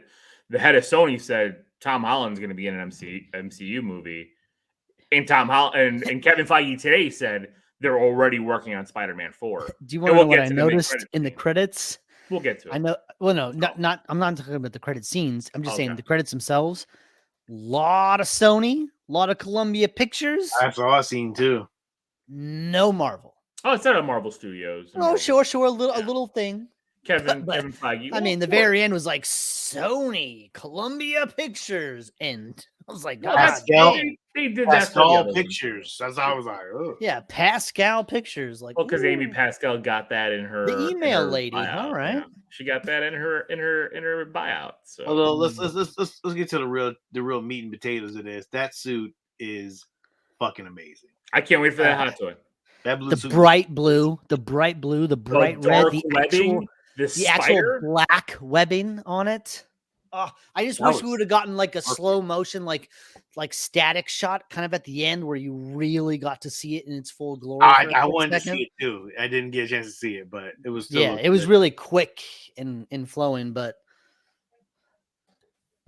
it was fantastic. Well, Fernando, I mean, the Disney Plus animated show is going to be freshman year. It's going to be an animated freshman year. That's going to be him in his goggle suit, his little sweatsuit. Yeah, so looking thing. Old man Spidey with Toby. I mean, that would be kind of a cool kind of thing. I mean, Toby did look kind of old, but I'll say this: he filled that fucking suit out. It looked great. Yeah, all of them looked great. They just fell right back into their roles. Good Lord, if we could all be so lucky as to do. Just look the way we did 10 years ago. Although you look better than you did 10 years ago, but the rest of us in the world don't. So, but except for Sean too. Well, I mean, Sean never changes. Sean's sexy from day one. But I do think this next movie, I think Spider-Man 4 will be very ground level. I think it'll be setting things up for as we get to the teaser scene. Where we get Tom Hardy in Mexico drinking. See, here's the other thing. I didn't watch Venom 2, so I don't know what. So at the end of Venom, in the end credit scene, you saw the end credit scene in Venom. I'm sure. I've seen it all online, so I know he wound up in Mexico. Yeah, he wound up in the MCU in Mexico, and so he's in the MCU here in Mexico in the Tom Holland universe, and then because the Venom symbiote. So what happened was this all happened at the same time. So when he was brought through and Venom didn't even know why, the Venom symbiote was talking to him about the hive mind. The hive mind knows Peter Parker, Spider-Man, because Topher Grace is Venom, part of the symbiote, because the symbiote, even in the comics, is a hive mind. One symbiote knows everything over multi-universes, and they say that in the Venom movie. So at that point, Grace is probably pissed off right now. Like, what the fuck? Yeah, he could have come back and made me back. Could have come back and made some money. Wouldn't it have been great for had Topher Grace pop into that little bar in Mexico at the end scene? That would have been pretty funny. So, and that's why he was. The great thing is that we will get a black suit Spider-Man. That's what we need. A whole movie with just the black suit, no fighting it. Just a little piece of, just having him. And please do not give it any webbing. Give it full black with the big white spider. That is all you need. Fucking rectangles on the hands. That's it. White. We mean the white rectangles. I'm sorry, the white rectangles on the hands. Yeah, that's what I was talking about. I'm telling you, they have to go classic, and I think they will. I think Feige will. I think they're gonna. So you think we're getting a new Venom? We're getting a whole new Venom you're gonna get a whole different MCU Venom because they've already established this Venom as Lethal Protector in this other universe, because remember, in Venom's universe, that he doesn't know all this shit. That's kind of sad though. That like I know we're not going to have Tom get his- Hardy in here doing his little Tom Holland, the Tom versus Tom meetup kind of thing. Maybe they do because they can have variants, but they also can have like the it same gets kind of variant. confusing because in the Morbius trailer, Morbius is like, we are Venom, you know, so Venom's real in Morbius's world, but also Vulture's there, and Vulture was in the MCU, so it's like variants. I mean, Loki, we had multiple Variants. Lokis, remember? I mean, they can do that. So Yeah, they we can can do whatever they want, do yeah. that, but I don't need it. I don't want this Venom.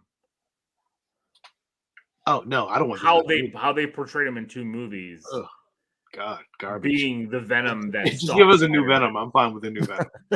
I don't who mind. would you want? I don't Would mind. show if you it's what Tom want a Hardy. new Eddie Brock? I I'll wouldn't take it with mind. Eddie Brock. There's probably an Eddie Brock in this world too. Remember his variants. Yeah, but also remember Harry in some of the storylines becomes Venom as well. So, But also in this world, like Willem Dafoe literally said, like there is no Nightmare Oscorp. likes this Venom. I There's no. I don't live here. Yeah, Like, there's no there's no Oscorp. There's Oscorp. no Norman Osborn. There's no Harry Osborn. And There's that's nothing. the thing too, because Morbius in the Morbius trailer, there's an Oscorp. There's an tower. Oscorp building. Yeah, so that Which is makes- not this universe. But that Oscorp logo is from the Amazing Spider-Man universe. yeah, but the murder in the trailer. picture is Tobey Is Maguire. the Raimi? It's so fucking confusing now. It's So I don't know where the fuck Morbius is happening. He's happening in his own crazy multiverse, but Yeah, we'll see that in a month.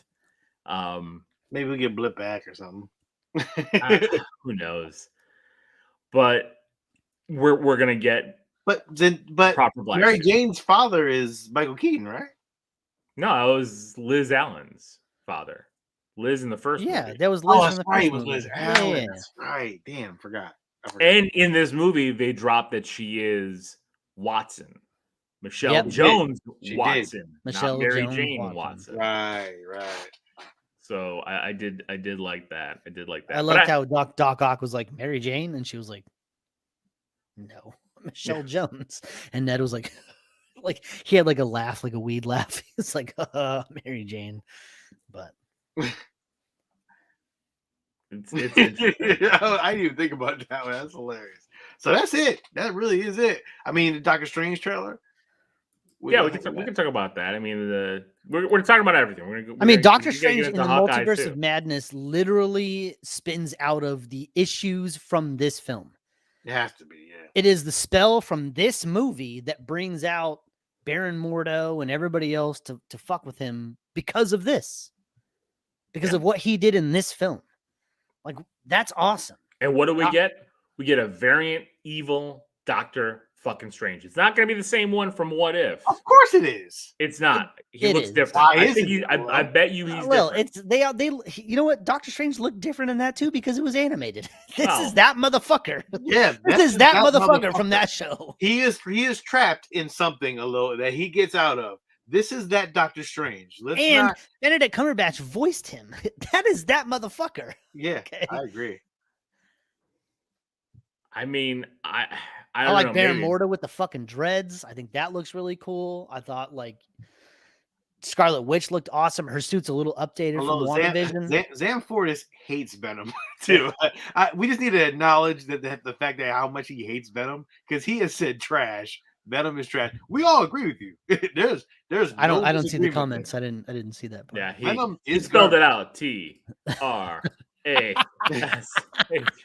Agree. Nightmare Freddy Krueger loves this Venom. I don't know He why likes you it, love this Venom, but okay, but it is terrible. and Carlos says Sean was right.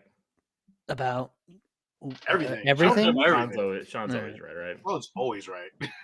Oh yeah, I don't know. The eyeball, the weird fucking eyeball tentacle. It's thing. not. That's not Truma Gorath. That was in What If. That's a different. This is a different character. I can't. I love remember that the scene where name. fucking he throws a bus at Doctor Strange and he uses that spell and it cuts the fucking bus in half right That was sick. alongside of him.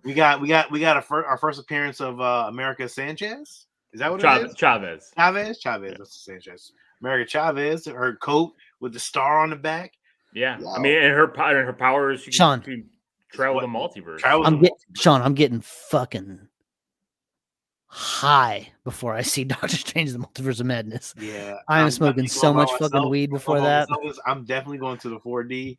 If Zoe wants to come, she can come. But if she's not, I am going by myself. Oh, Carlos said you were right about Doctor Strange. Well, you weren't, because Sean thought Doctor Strange in Spider-Man was going to be evil Doctor Strange, and he was not. I did. Yeah. I did. But he's coming. The evil Doctor Strange is coming. Don't get it fucked up. He's coming. It's coming. There's 2 Doctor Stranges. There's only one Doctor Strange in a fucking orb in What If, and he's dark. He's dark as hell. So it's coming. I also like Doctor Strange in this movie, No Way Home, where how he felt bad about doing that spell. Doctor Strange felt really bad. He's like, we're all gonna not remember you. All of us who love you, all of us. And he was talking about himself too. Like, that was awesome. Like, that was a nice little touch. They saved the world, the universe together. You know? So yeah. So stoked to see America Chavez. Yeah. Yeah. The MCU is not fucking dead. We all thought it was dead watching Black Widow. It's not fucking dead. Not after but also Black Widow, I think, got some course correction as well when we talk about Hawkeye episode 5. Not really, but that's fine. Black Widow's a bad movie. This, I get it, really brought the MCU back up. You know, it was Endgame, then Black Widow, and then No Way fucking Home. This is just, although it's one of the best movies I've ever seen. I'm still kind of high on it, but as of right now, it's one of the best movies I've ever seen. It's so good. I agree. It's my favorite. I can't wait to watch it over and over again. I'm going to go again in the theater to see it. I'm off of work on the 3rd on Monday. I plan this movie makes me want to go back and watch all the other Spider-Man movies and then watch this again. Yeah, I did. I came home yesterday and I even texted you a picture. I saw you watching Spider-Man 2. It's like, they're all 3 on Peacock. So I'm like, it was a great movie, but it's still not over top of Endgame. I hold it high. I don't know. I think this one for me, Endgame was just Sean, but for me, like, Spider-Man 2002 was the first for me real superhero movie, like real actual, like Batman Returns, but then like Batman and Robin and Batman and fucking Forever, like But then like Spider-Man came out in 2002 and it really like set a new level for superhero films. I agree. And the fact that this movie, and you know, maybe we'll be talking about this when The Flash comes out next year, right. and it brings back Burton's '89 Batman and Michael Keaton, and we'll have that kind of same nostalgic feel where it's like, holy shit, they made this all relevant again. But the fact that this movie made not only the Sam Raimi Spider-Man's relevant, but also the Andrew Garfield fucking Spider-Man's relevant. And it made the Andrew Garfield ones so much better. It made them better. It just made those movies better movies. It did. You can watch those now knowing. We also saw Scorpion and Kraven. Yeah, Carlos, I only saw the Rhino also. So that horn was gigantic. What if Gwen Stacy's the next love? You know what? I don't think they're gonna go Gwen. You know who I think they're gonna bring in? I think they're gonna bring in Felicia Hardy. I think they're gonna bring in Black Cat because if they go with the black suit, the Black Cat, that's who I'm. We haven't gotten the Black Cat in live action yet. Well, we got Felicia Hardy in Amazing Spider-Man 2. They didn't even say Hardy, so no, it was just Felicia. But if we get the actual Black Cat, I think we'll get Felicia because Felicia loved Spider-Man, did not love Peter Parker, and I think that would be a great dynamic for Tom Holland Spider-Man dealing with nobody knowing him and not having anybody as Peter Parker. He's gonna wind back up with Zendaya. Of course, it's gonna happen. But you can't. You got to build up to it, right? He's not gonna do it in the next movie because just like the same shit. That's why everybody hated the Garfield movies because like he promised that he wasn't gonna go after Emma Stone, and what does he do? Breaks his promise right at the end of the movie. You know, is dying Captain Stacy in his arms. I'm gonna leave your daughter alone, and then promises are meant to be broken, and it was just like. a dick. That was a Now problem you're with dead Spider-Man too. 2 too.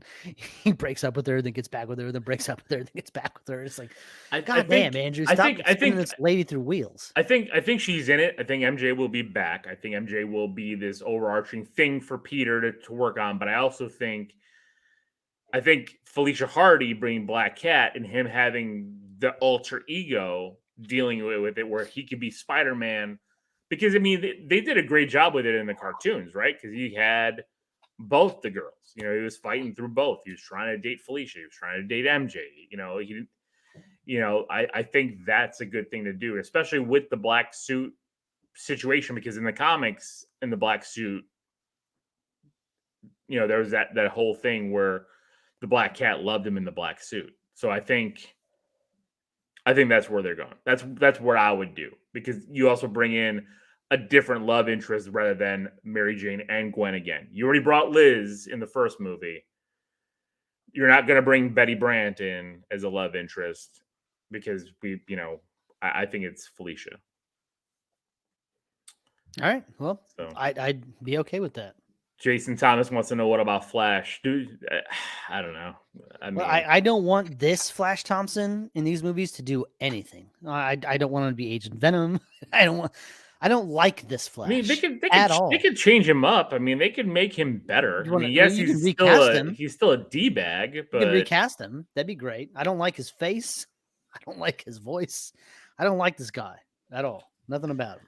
Who do we think the next villain for the grounded Spider-Man story? Because I do think the Spider-Man 4 will be more grounded. Kraven's getting his own movie. I don't think it's going to be Kraven. I think they're going to go... Either they're going to tie it with the Kingpin, because Kingpin is now this overarching thing. Kraven would be cool, keeping it grounded, because Kraven would be hunting Spider-Man at this point. It could be. In Spider-Man's career. A lot of people, a lot of Flash Thompson hate. I hate this Flash Thompson. Justin, Flash I know, right? Fucking Flashes. Hey, Carlos talking Scorpion. Speaking my fucking language. Scorpion. No, Scorpion's a fucking side villain at best. I think they go maybe Tombstone. So if you're keeping grounded, Tombstone would be kind of cool. But I don't know about Tombstone as a main villain. Tombstone feels like something that you Tom Holland handles on his way to do something else. Yeah, I think Tombstone's like more of a Kingpin, guy. Well, that's what I'm saying. But maybe if you want to bring in the Scorpion and a few other villains, that Tombstone is got henchmen. You know what I mean? Like he's a mobster here, trying to take on some control, as there still is a vacuum here of villains. Or although we could get a whole new Dr. Octopus or a whole new Green Goblin. We could get all of that. They can get that female Doc Ock. I mean, we got it in the Spider-Verse. They're bringing her in the comics. Chameleon might be cool. Chameleon might be cool. I actually like that. That's not bad. It would be. What's the next Just kind of somebody that bounces around, I don't know what's the next step for Daredevil, but I mean, we got Kingpin, so we know there's Daredevil. Well, this Tom Holland Spider-Man needs a whole new Sinister Six. He needs a whole new arc of villains. Well, I think that's like a Sinister 5 we got in this movie. It wasn't really sinister, really, because Doc Ock and really Sandman was just kind of like floating around. Yeah. So. Dimitri was in was it Hydro Man? Yeah, but they already brought in like that water elemental. Yeah, they brought those guys in. I don't think they're going to do that again. Didn't they? Yeah, I don't think they're going to do Hydro Man. I really think it's going to be a gangster thing. I think because again, like you see him at the end, he's got the police radar, just like in the video game. Or maybe they go video game and they bring in Negative Man. Mr. Negative, that might not be terrible. I liked him as a villain. So it's terrible. The game, it was great. Sean, you didn't even play the game, Sean. What do you even? You don't even know who Mr. Negative is. And then that would raise my comic books that I have. And they already brought in Feast. They brought in Feast. Feast is there, so Mr. Negative. No, I could do it. No, I'd watch it. I mean, if you don't go Tombstone as a gangster villain, you go Mr. Negative. It's just hard to top. Like, we're gonna bring in all the villains from all the movies. It's like that's true. Right, how do you fucking top that? Right. I mean, that's why I think it's going to be like a level setting movie. I think that's why I look at Felicia, because I think Felicia Black Cat is like a good dynamic for those two, and then having like another villain that, Well, that they a have to go little to. in closing on this movie review, I mean, I it seems like we may be getting Venom. I don't know. Maybe I'm crazy. Well, they left the symbiote. I mean, they we did could, leave a but little bit of that doesn't fucking mean... symbiote on the bar. So Yeah. Oh shit. Clone Saga. I would love, man, if oh, you get that fucking Ben Riley, we get Ben Kane Riley. in there. What's up, Gregory? Sorry, we're sorry. Oh, Gregory missed everything. Yeah. A little Bring bit on the spot. in closing on this review, I just want to say that like one of the things that I felt most powerfully while watching this movie was how happy you must be. I was just like, man, Lil must be loving this shit. I'm not one in the theater to scream and howl and clap. Like, I want to listen, I want to soak it in, but I think it was the first time I sat there, like, had like outside of a giant smile, like, or Jenny telling me to close my mouth because my mouth is gaping open. Like, when I saw him at the end make the costume, and you see the costume, like, I actually raised my arms in the air like this. Like, I was just like, oh my God. Like, you're right. It's a soft reboot. We have now gotten, I actually thought when he opened the door, we were going to get that shot of the Tobey Maguire apartment.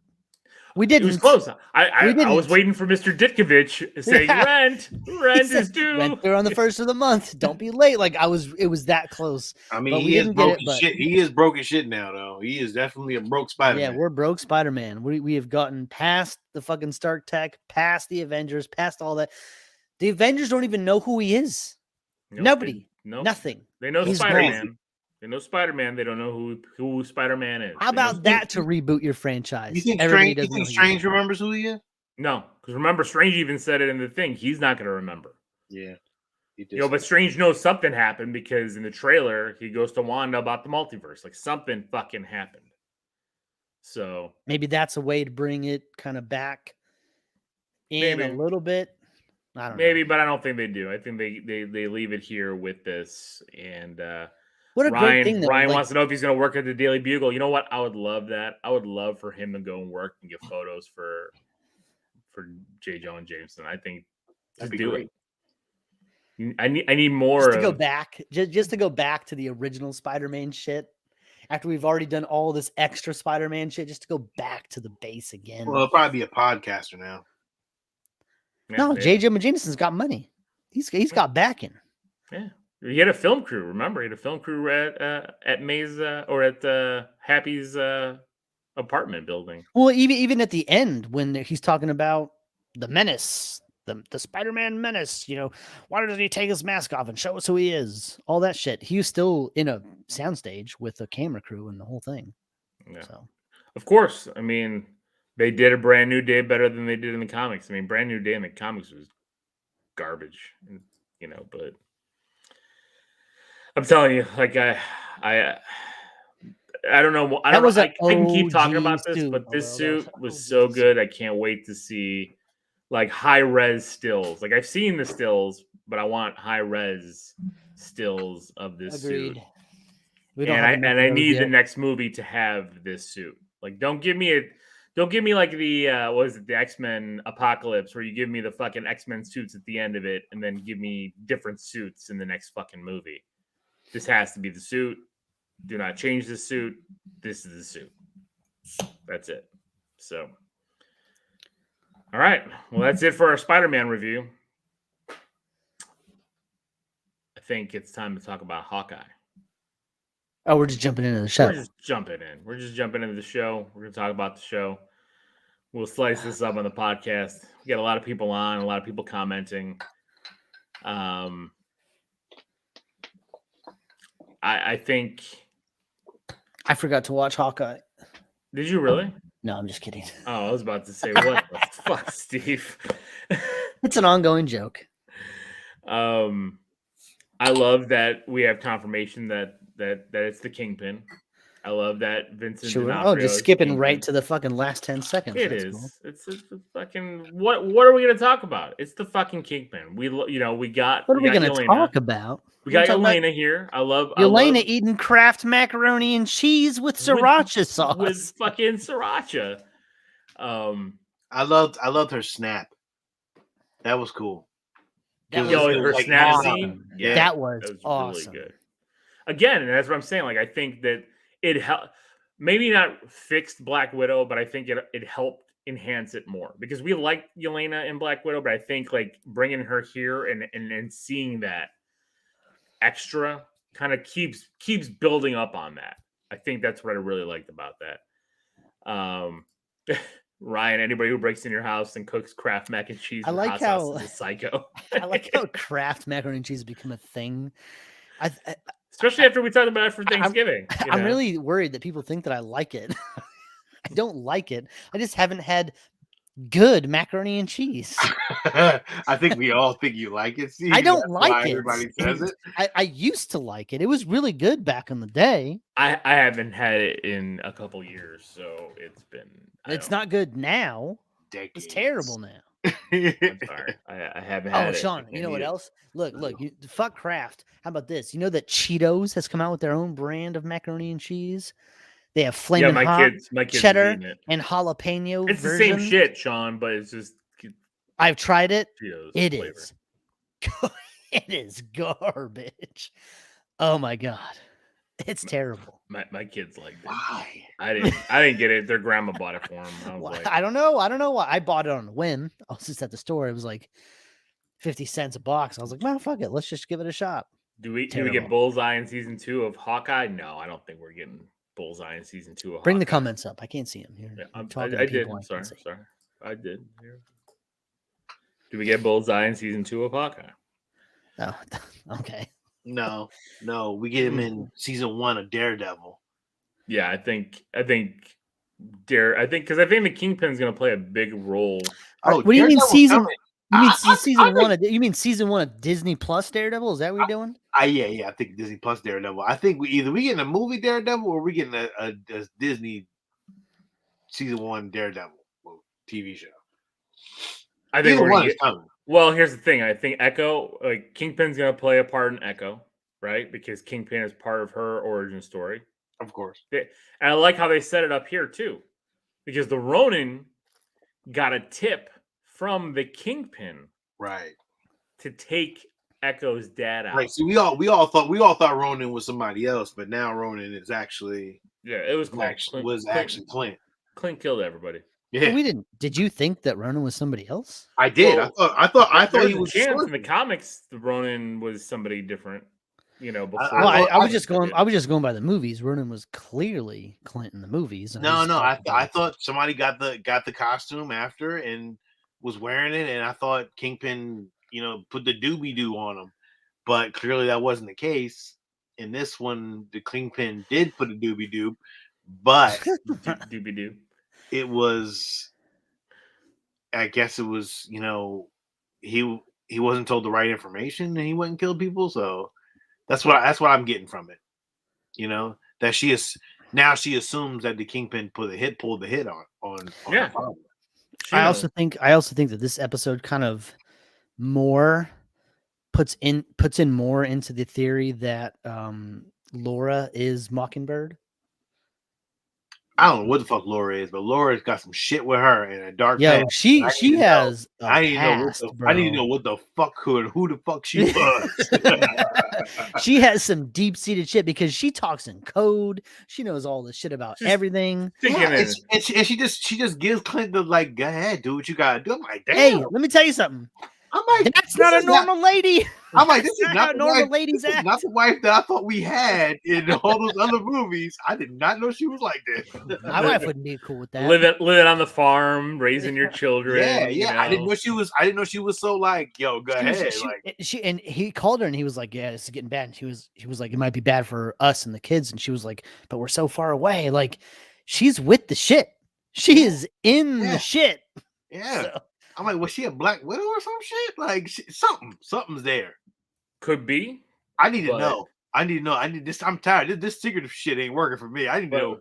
But I also like that Clint knows who Yelena is. Like he knows. Like right when she said it was Natasha's sister. Yeah, his face was like. He's like, oh, it's Yelena. Oh shit. Like fuck. But you know that they're gonna have a moment. You know that Clint and her are gonna have a moment where, because Clint and Natasha were too close for Yelena to do anything to him. I agree. That's never gonna happen. Like I just kind of want to see that moment. Yelena's I want to see that meet cute. Yeah, Yelena's a good guy anyway, so it's not like sure. Yeah, do you think Clint dies? No. You don't think they can kill Clint? No. How Clint, can Clint, if anything? What would that gain storytelling wise? If anything, Clint would go off into the sunset to be with his fucking family on Christmas, with his wife and his children, after he sacrificed his entire life, his hearing, his body, and everything to the cause. And he gets right off to the sunset. I think what'll happen. Tony Stark sacrificed himself. I think what'll happen. Not a movie. This is a show. They'll fake his death. There you go. They'll do a fake death thing, so that way he can go off into the sunset. That would be good. And that way, Kate can take on the mantle. Kate takes on the mantle. Yeah. I think the Kingpin. I think what they're gonna do here is with the Kingpin. I think the Kingpin is the one as the power broker pulling the strings, and he's going to create the thunder. Kingpin's not the power broker. I think Kingpin is just the fucking Kingpin. That's what I think. The Kingpin is rebranding himself. They're not going to take that. They're not going to take that title away from. No, they don't take the title because the power broker in the comics means nothing. Like it meant something in fucking Falcon. It means something here, though. It does, but I'm saying is the comics are not the shows. I know it means something here, and they. Sharon Carter is the fucking power broker. That was a huge. I think they're going to retcon that shit because the power broker is Mephisto. if a little had it his way, all fucking Mephisto. At the end of the day, we just saw a brand new day happens, but everybody forgot. Peter oh my Parker. God! The end of the MCU, the 100% end of the MCU, all shows, all movies. The fucking book closes and it's Mephisto sitting there on a fucking lazy boy. Oh shit! Read the book. Tosses the fucking book in the fireplace. Flips the camera off. Credits. Oh man. Oh my God! Perfection. Mwah. Gregory here, loving Hawkeye, but Clint has fought killer robots. Thanos held the Infinity Gauntlet, but they have my man running around calling Kingpin the big guy. Man up. I mean, yeah, like he's like Thanos would be the big guy, right? I know, like, of course. I don't understand. It makes no sense to me. Big guy, like Kingpin, this fucking bald motherfucker over here that got beat up by a blind man. I still laugh. I still laugh that he was drinking out of a coffee mug. Thanos was right. Like people in the MCU. What was the coffee mug that fucking Doctor Strange had in No Way Home? It was like I couldn't tell what it was. I tried to read it, and the fox was like the word fuck. It was like get the fox out of here or something like that. It was something like that where the fox was the word fuck. That was pretty funny. Yes, the power broker is Sharon Carter. That's how I look at it. Yeah, maybe. I mean, I have a feeling they're going to retcon. I feel they're going to retcon that, but Ryan wants that mug. But it's funny. It's funny. Thanos is right. I can actually do the mug. I can actually do the mug and put it on our page. I think it's already out for sale. Yeah, we can do it. We can do it too. Yeah, fuck it. That ain't copyright. And I can probably do it better. I think it is, but I don't think it is. I don't know. I think the Kingpin is going to be the one that makes the Thunderbolts. Because there's no Norman Osborn here. The Thanos was right. It's like an Etsy. It's like an or Etsy Dark Avengers. Yeah, look at Sean. Sean's looking up everything. Thanos is right is on everything. There's wooden signs. There's crochet. Fucking, I can make that shit right now. Floor mats, logo, better design, and have it done. Which is crazy. It is on Etsy, but there's better ones that are done. So yeah, well, Thanos was right. Traffic would be fantastic. I mean, he tried to snap us out with COVID, but didn't get half. I mean, and even if I got blitzed, even if I was one of the half, I wouldn't know. It'd be great. No more bills, no more work. Fantastic. I know. 5 years of not paying bills. Shit. 5 minutes, and it only took 5 minutes for her to come back. So she thought she was going for 5 minutes. That would be great. 5 minutes, nothing. She fucking poofed and then blinked her eyes, and she was back. Yeah. That was it. All she did was see the paint change. She was like, "What the fuck happened?" I will take a blip any day of the week if I ain't got to pay tax for 5 years. But then you got no credit. Remember what happened to Falcon? He couldn't get that loan. Well, I'll work my way around it. Hopefully, racism is defeated in 5 years, though. We'll see what happens. Fernando will buy one of your mugs, Sean. He just said he'll buy one. That's why I like you, Fernando. I like you. No, but I do like that. You know, Kate's mom, is a villain here. I mean, she felt like a villain the whole time. Well, she listened to Kate. She brought the cops in. They arrested the swordsman. Or did she set him up? It did seem a little. She totally set him up. It seemed a little. Set him up. She totally set him up. Because I don't think I see that shit coming a mile away. I'm like, oh well, she set him up clearly. Yeah, no, I didn't think that for 1 second that she was on Kate's side. Obviously, she has ulterior motives. Vera Farmiga is a scandalous motherfucker. So she's got some skeletons in that closet, boy. I'm telling you. Ryan wants to know, is she Madam Mask? That might not be a bad. I'm telling you, man. I think she's Madam Mask. That's just me. That's not bad. I think it'll be a great villain for Kate Bishop to go against in season 2 of Hawkeye, because clearly we're getting season 2 of Hawkeye. Yeah. Well, and Fernando brings up a good point here. Kate's dad. Listen, is Kate's a bad dad.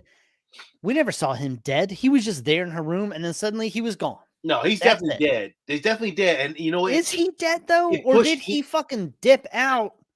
You know what it does, Steve? To get away from Vera Farmiga's crazy ass. But you know, it changes up and saw an out. It's like the guy who said his wife pretended that she was blipped.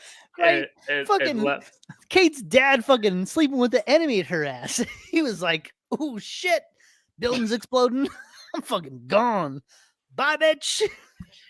You know what it is? You know what it is?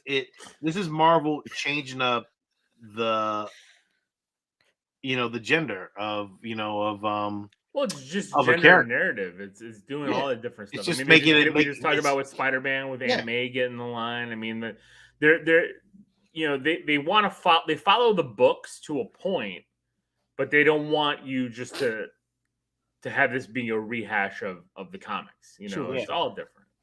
They want it's just the multiverse. There's different ways to tell the same story. I would love it if Kate's dad came back and he was like, he's like working at a diner. Kate's like, what's happening? He's like, I took my moment. It's like, your mom's a fucking psycho. Got out. I'm out. I left all my millions of dollars. I love you, but I don't love you more than I hate her. That would have been fucking so terrible, but hilarious at the same time.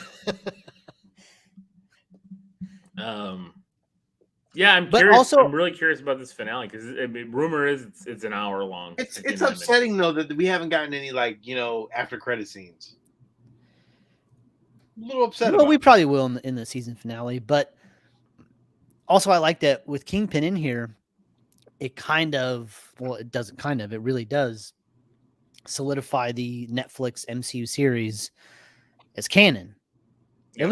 At least the Vincent D'Onofrio parts, and Charlie Cox, because Charlie Cox was in. Well, yeah, I mean Matt Murdock's in the fucking Spider-Man movie, so this. Well, I guess if this is a separate thing than the movie review, no, we spoiled. That's a spoiler. So sorry. Well, it's already that movie's already made $100. At this point, the spoilers are all over the internet, so who cares? But it kind of brings everything together. I like that. I like that we're getting an Avengers, a character from 2012 Avengers movie. Even before that, a character from the first Thor movie that is now dealing with Vincent D'Onofrio's Kingpin. Yeah. I like that. I think that's it. It kind of makes it feel like, what would suck is if they just recast Kingpin, or if they made all those. I watched 3 seasons of Daredevil. I watched one season of Jessica Jones. I watched one season of Iron Fist, and I watched both seasons of Luke Cage. But if they were just to retcon all that and push that out, it just kind of feels like wasted time. By bringing him in, it makes it feel like it all matters. Everything matters. It all makes sense. We know what we know, and that makes the show and the movie better. No. Fernando wants to know how about the Punisher. I mean, the Punisher would have to be in. I think the Punisher is going to be in, and I think Kevin Feige might have said that this is the Punisher. And Sean, we talked about it last week. You weren't here, but what do you think about John Bernthal's Punisher coming back in Armor Wars? I heard you guys talking about it, and a fucking Punisher War Machine suit. I think that might be too much. Oh no, not too much. Not after Andrew Garfield and Tobey Maguire coming back. No way. That's not too much. I don't know. I don't know. I think the Punisher That's a skull painted on a suit. I think the Punisher deserves his own show. He has 2 seasons of his own show. Again, but that's not really canon in this world yet. Right now, so I think the Punisher deserves his own show. He's too big of a character. I don't need a Punisher to have his Disney Plus show. And too great of a story to just throw him in a show without. I think the Punisher has his own. He has 2 seasons of his own gritty, bloody, gory show. I agree, Ryan. Definitely, they should have Heroes for Hire, a TV show. Oh, that would be nice. That would there's rumors that that's in the works. I'm 100% sure that's in the works. It's definitely going to happen. Yeah. You know. They have too many properties that are there, and their stories are so good that I think they can't step away from them. I think I'm pretty sure next year Comic-Con we're going to see Heroes for Hire, Punisher, this Ghost Rider. We may get all that shit. And Justin Zwimmer's asking if Disney's going to keep the R rating for the shows. I'm going to tell you this right now: wait till Moon Knight comes out, because Moon Knight looks like it may be that level. So. I think it'll be. I think it'll be PG-13, but I think the violence could be border on the R. Well, they're not going to have the cursing that Netflix had and all that. I think that's the difference. There you go. I mean, they might not show like. Yeah, but you take all the fucks out of the fucking Netflix shows, and suddenly they're PG-13. Just with the violence alone, it's not going to push it to an R. Well, Kingpin slamming a guy's head in a car door. It was in shadow. 20 minutes. Fine. It's in shadow. You don't see blood. You don't see gore. You don't see nothing. Some blood. Yeah, I mean, I think if they want to Tom go Holland's face was covered in blood. Half the fucking movie. So we saw Aunt May bleed out. Spoiler. I think if they do go R, it's going to be a Hulu show. That's where I say they can move the Punisher to Hulu. Don't nobody want to watch Hulu. No, I don't think that's going to happen. Disney owns Hulu, so. Yeah, but Disney don't want the fucking traffic on Hulu. Disney wants that traffic on Disney Plus. I think so. I think they'll do a different version of Disney Plus. It's a little bit darker. Disney's already said they're coming out with that Disney Stars or whatever it is. That. Well, they have that overseas. The Star. Yeah, it's a R-rated version of shit with the Miramax stuff and all that bullshit. We don't have it here in the States yet, but it's coming. So. And maybe that's what they save it for, if they have to go the R rating. But Disney, I think here in the States it would be Disney Plus X. Triple. Daredevil's a horn dog in the comics. No sexy time with Rosario. That's right. Rosario would be canon, so she'd be Ahsoka and what's Night Nurse. Night Nurse. Yeah, I was gonna say Midnight Nurse, but I'm like, that's that. Oh, well, you're making it sexier than it needs to be. It's like Midnight Nurse. Good Lord. Just come and check your temperature in your booty. Ouch. Or hooray, if it's Rosario. That's true. Pucker up. I'm really happy that they brought the Kingpin back. He's a great villain, and I think he can. He can do a lot. He can command a lot. I mean, in the comics right now, he's becoming mayor. He might be running for president. I mean, there's a lot of stuff you can do with the Kingpin. So, and Daredevil. I mean, the fact that they're back, so good. we're getting that. We're getting the street level heroes. We still got all the cosmic stuff. I mean, Adam Warlock, all this other stuff's happening. And then you've got Blade, Moon Knight. I mean, it's crazy. This is our reward. All over. This is our reward for beating COVID. We lived. We get to enjoy the fruits of our survival. All reward for watching Eternals. Ugh. Still haven't seen it. I still don't want to. So, Spider-Man: No Way Home in 2 days, 3 days now has made more money than the Eternals did in its run all the way up to now. Probably. No, guaranteed. I can't. And you know the crazy part is the craziest shit here. The craziest thing here. Tell me is that this man, wherever he is above me right now, has not watched a Marvel movie. Yo, no, I can't believe it. Yeah, I know. Both of us haven't, but Alil for sure. For sure. Alil, you want to know why? Here. Because you don't fucking care. And you know what? That's fine. Fuck the Eternals. Nobody cares. I do want to see it. No, you don't. I just haven't had time. If you did, you would have seen it. Spider-Man's a different yanked story. Your children off of a school bus and dragged them to a theater, double masked, to watch Spider-Man immediately. But that's Spider-Man. Okay, I mean, if you wanted to see Eternals, you would have. You I don't. agree. I agree. And so you haven't, which is fine. I agree with you. I don't want to see it either. That's why I haven't. No, I'll wait until January when it pops up on Disney Plus. I'll wait till then. And then I'll watch it while doing other things. Hey, Lil, look at my share screen. It'll be on Disney Plus in a few weeks. You want me to share a screen? There you go. Oh, snap. Oh, snap. Nice. You got the colors in there and everything. Yeah, that's going right on the mug. With the purple for Thanos. Yeah. Wow. I like the oh snap. Yeah. I like that it's like fucking Golden Girls font. So nice. Oh man. Well, this is going up. This is going up on the page tonight. Yeah, you guys, I liked it. You guys can all order your. Justin said he would buy that. Sean's posting it. He's gonna Hey, put let's I'm do gonna it. post it. It'll be on what, TeePublic? Yeah, TeePublic. Yeah. All right, he'll put it on TeePublic. I'll put it on a mug. It's only going on a mug. We're not putting it on t-shirts. It's just Good going night, on. Al. Good night, Al. Good night, Al. Thanks for hanging out, buddy. Thanks, man. Did you guys watch anything else this week? Steve, I'll tell you guys, I watched one of my guilty pleasures, and I've loved the show ever since its first beginning. Sex and the City. Oh, The movie? wow. I love the show or a movie? There's a Sex and the reboot, City. right?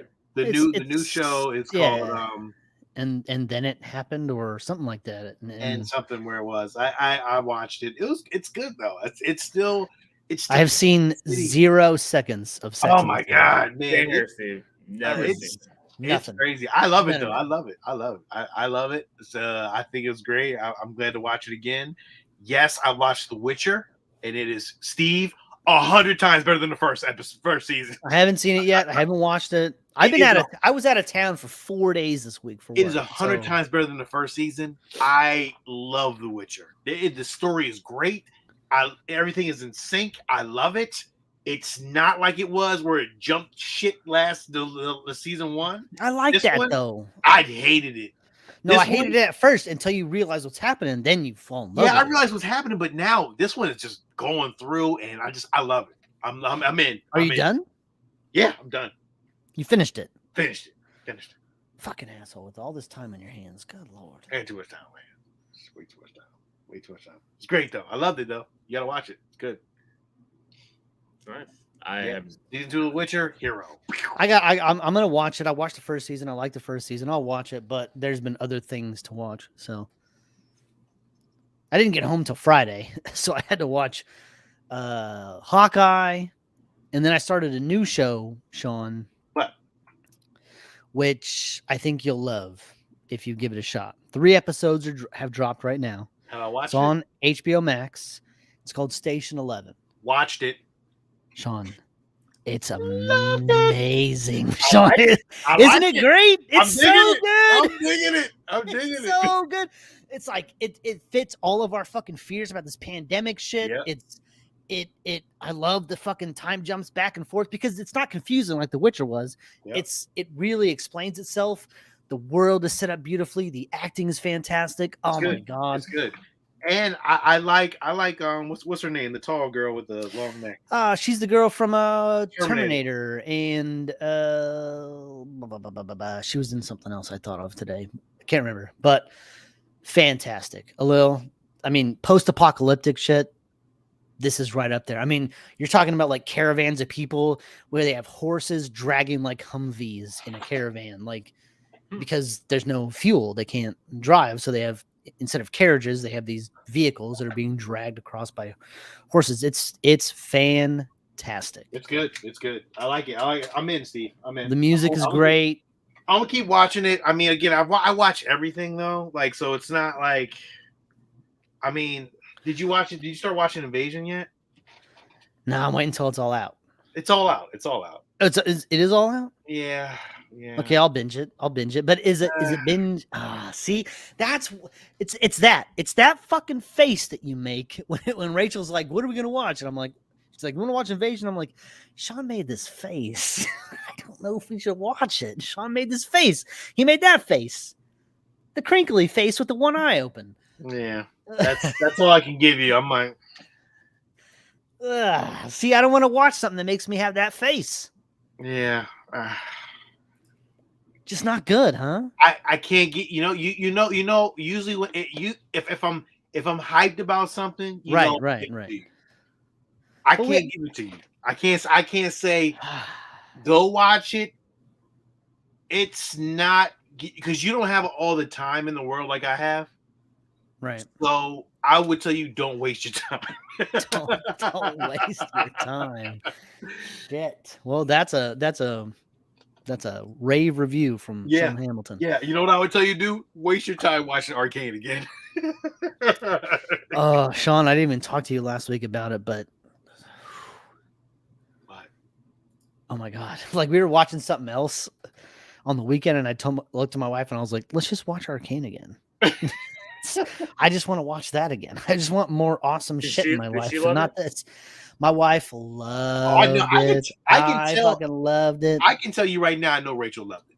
Oh, of course she loved it. As much as she plays video games, I know she enjoyed it. Yeah, but we have no interest in playing the fucking League of Legends games. Oh no! I don't think anybody does. That's not me. I'm not. Nope. I won't play the game unless they make a game that's more not role play. I'll probably maybe play it. It was funny because this last week I went for a job walk on Monday for a school district, and I met up with the IT guys, and one of the IT guys was wearing a school like Letterman jacket, and it said the school brand and it said esports, and I was like, the fuck is that? What do you mean esports? What is this? And he was like, yeah, we have an esports team. I'm like, what? Like high school's getting into esports? He was like, yeah. I'm like, what are you guys playing? Like, you're not playing Call of Duty. Like, you're not playing fucking shooters with the fucking school shootings going on. Like, you can't be doing that. What are you playing? Playing Madden? Playing fucking FIFA? What are you playing? And he's like, no, League of Legends. Like, son of a bitch. You guys are all... You have an esports team for League of Legends. Apparently, it's huge. I don't know nothing about it. Yeah, so, nothing about it either. But, Sean, that Arcane, just... You know what it was, Sean? For me, it was... The episode where I fell in love was where it was like a rap video in the front with like street art in the beginning, where like that was that one guy sitting in the chair and was just bobbing his head to the fucking music, and like all those fucking people were kind of popping up around him and shit. That was the moment where I was like, all right, I'm fucking like, this is the greatest thing ever. So, yeah. Although, have you started Arcane yet? No. Yeah, I don't know. Why don't you like good things? Steve, I have not had time to do anything in the last several weeks. I don't want to hear it. I don't want to hear it. Do you see behind me? There's see behind you. And I know why everything's not behind you, but I still don't want to hear it. I don't want to hear it either. Although, like, yeah. You have time to at least watch 1, 2, 30-minute episodes. I agree. Guaranteed. I agree.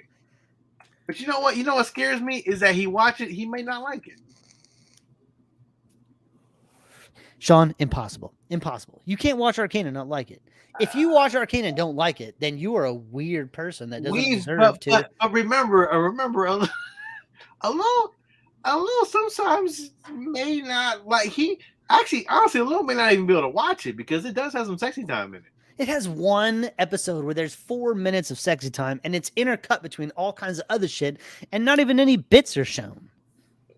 It's very artfully done.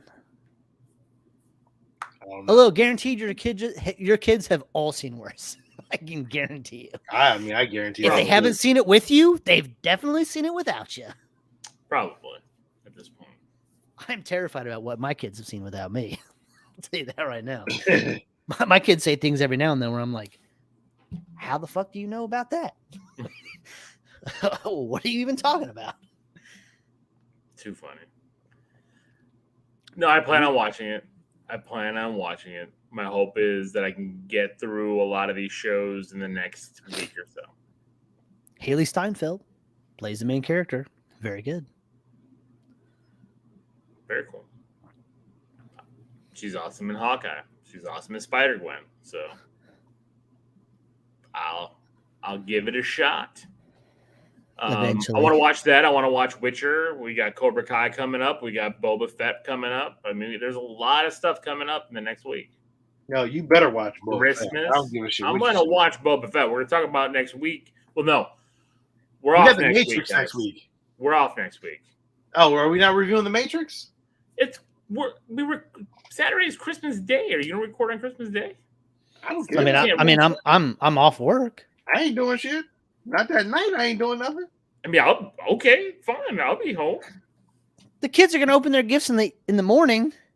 I'm not doing shit at night. All right. I thought we were taking the day off, but I guess we're not. So sitting here on Christmas, fucking diddling myself. Join us on Christmas while we talk about the Book of Boba Fett, Hawkeye finale, The Matrix. We have a lot to talk about. I just thought we would. I did this show the day my son was born. Don't you give me this Christmas shit. Yeah. You can't give him Christmas I shit. thought because it would be 8:00 your time that you would have like Christmas dinner, having a goose or whatever. A fucking goose. Whatever goose. People in California eat what the for fuck Christmas. do you think California Christmases are like? A goose? A pheasant. A pheasant. Some roast beast. We eat quail on Christmas here, Lil. With our pinky in the air. We leave that one little feather in its head to make it fucking Christmassy. 12 days of Christmas is going to be a little different this year. It'll probably be 12 days going all the way through January. It's going to be 2 days of Christmas at this point because that's all we've gotten recorded. Yes, it's that's Sean's fault. My fault and Sean's fault. My fault as well. It's my fault as well. So, Sean, I watched Scrooged for the first time last week. Oh man, how'd that go for you? Well, I'd like to talk about it. Oh, thank you, Fernando. He'll be watching live. Ryan's laughing about a goose. A goose. Shut fucking a little. Fucking. I didn't know if you're gonna be finishing your goose up. fucking. Your goose in your hash. Whatever. my fucking Christmas goose has to get cooked.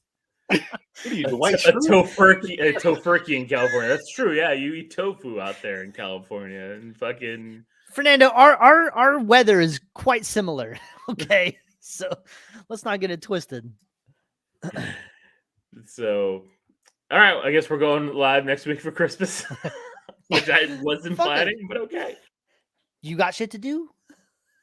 I mean, I'll be home by 10 for sure. So.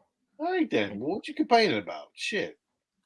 Sean, you're the one that's not going to be online. No, I probably won't. Let's not get it twisted. I was going to say, Sean, that's 2 weeks. Oh, I'm at a basketball game. I'll be back by midnight. All you did was chime in. Well, did you fuckers want to hear me fucking talking while I was on the road with my brother and my nephew? No, you guys didn't want to hear.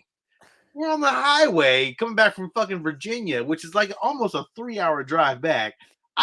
look, listen, I'm sorry. I had to go see my nephew play Sean, basketball. I have no idea how long it takes to get anywhere on the East Coast. So for me, I just don't understand it.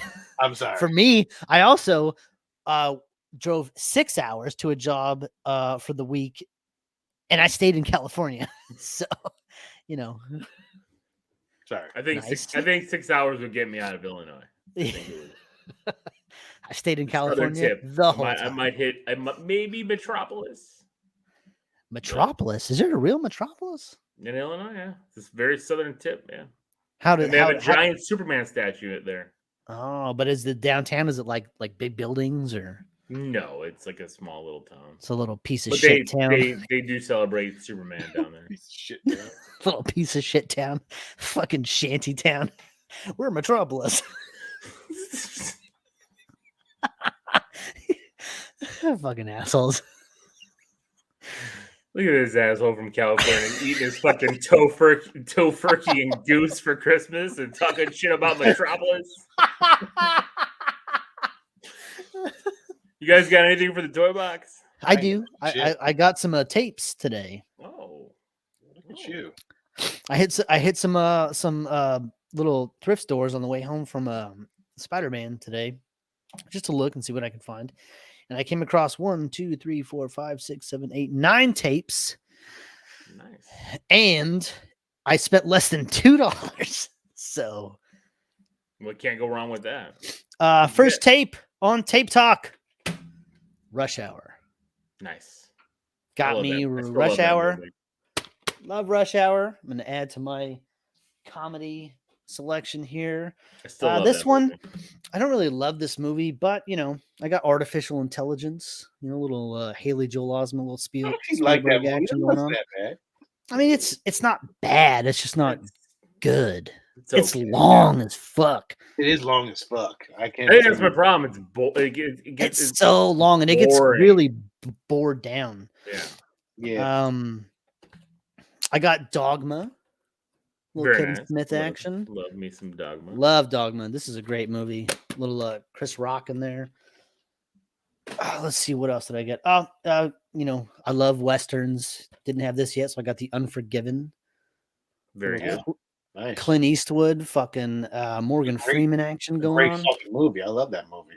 Great movie. Didn't have that. And you know what I love about this is the case is like weathered. It almost looks like it's from the Old West. But it's weathered in the right way. Like the picture is not damaged. It's just the edges. It just looks really worn. Love it. So pick that up. Kind of in the horror thriller, Skulls. Joshua Jackson, Paul Walker. A little, I know. But it's hard. It's hard to come by. Early 2000s, right? Was that 99 or 2000? When did that come out? I don't know, but that movie was not great. I can't. 2000. But it's hard to come by horror movies. It is. I've been looking for you, and every time I see it, they're overpriced. That's not a horror movie. It's not a horror movie. It's like a thriller. It's a thriller. It's like a teen thriller. And not only is it a teen thriller, but it's a Universal Special Edition. So the case is even but it's just something to add to the collection. Like, who cares? For a couple pennies, it's fine. I got Wayne's World 1, so I picked up Wayne's World 2. Party on. Why not? Continue the duology. 80s classic, Sean. Pretty in Pink. Love it. One of my favorites. Look at that cover. Perfect. Black and white, the pink dress. I love the fucking side art. It's just Lex Luthor, Ducky. This was what a great case. Just saw it, had to get it. I think just real quick, I think next week we should do our year in review, because I was talking about we should probably do that. Well, we got the Matrix. We got a whole bunch of other stuff to talk about. Christmas. But year in review, I don't see why. We'll do it on New Year's. Oh, my bad. On New Year's Day, because you're doing something New Year's Day. That's two more. Saturday. No. The Rundown with The Rock. With The Rock. Sean William Scott action. I thought you already had that. Really good movie. I do not. I love this fucking movie. It's really weird because it Rosario Dawson too, right? It's shaky. I don't know what that's about, but Because this when they were making those VHSs cheap because they were going to DVD. I have that on DVD. It's weird. The other day I tried to put on fucking Batman Returns. I never even took it out of the fucking case. As soon as I opened it, the whole tape fell apart. It's like, oh my god! Now I have to get a new I have to get a new Batman Returns. It's like son of a bitch. But Rundown, and then last of the pick. Not the best movie in the series, but I did get Mad Max Beyond Thunderdome. What a great cover! That's a great fucking movie. That's the best. That's a great fucking movie. I love that movie. Look at that artwork. I love that painted movie. artwork. That I can sit up and tell you that movie was awesome. Oh, great side art. Just a lot of people will not agree with me, but fantastic. I think people love Mad Max. Camera wound. I don't think so. Not Thunderdome. Thunderdome gets the worst. Thunderdome gets the worst of the rap. Yeah, people hate Thunderdome. I love it. I saw this and I was like, I have to get it. I mean, just the box art, it's just clean. There's no blemishes, there's no rips, tears, nothing. It's shiny. And I love that it's like painted. You know, it's like a actual artist rendering for the artwork. So it's great. It was very cool. Got that. So I got 9 tapes. I'm gonna have to, after we're done recording, I'm gonna have to rearrange a whole bunch of shit to fit these in. You have to put out some more shelves pretty soon. No, what I'm gonna do is, because I have a bunch of kids movies, cartoons and shit like that, I've started to take those out. I'm gonna create a whole little kids shelf somewhere else. That'll give me almost an entire shelf space left to continue adding. And really all I want to do is add horror movies and gems in. I mean, But you bought the skulls.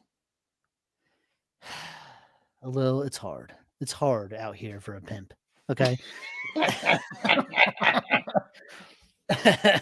It's hard finding the fucking the horror movies. Look, I look on fucking Facebook Messenger. People are selling like a shit copy of Freddy's 2 for like $40. I know. I'm not gonna do it. You get that Nightmare on Elm Street VHS box set. It's ridiculous. It's like $180. Yeah. Well, I can't. I won't. I will not. And you should not. Not when I can get 9 VHS tapes for $1.80. Yeah. There's no point. So, I do want those movies, and eventually I will find a lot of them. I mean, I have some great horror gems in there. I got some Halloween films, some Hellraiser films, but I have all the Screams. But it's like, I just can't. Even 4? Did they put that on VHS? No, Scream 4 is not on VHS, but I do have Scream 1, 2, and 3. I didn't know 3 was. I didn't know 3 even was on. 3 is on VHS for sure. Yeah. I have it. It's on the shelf. So.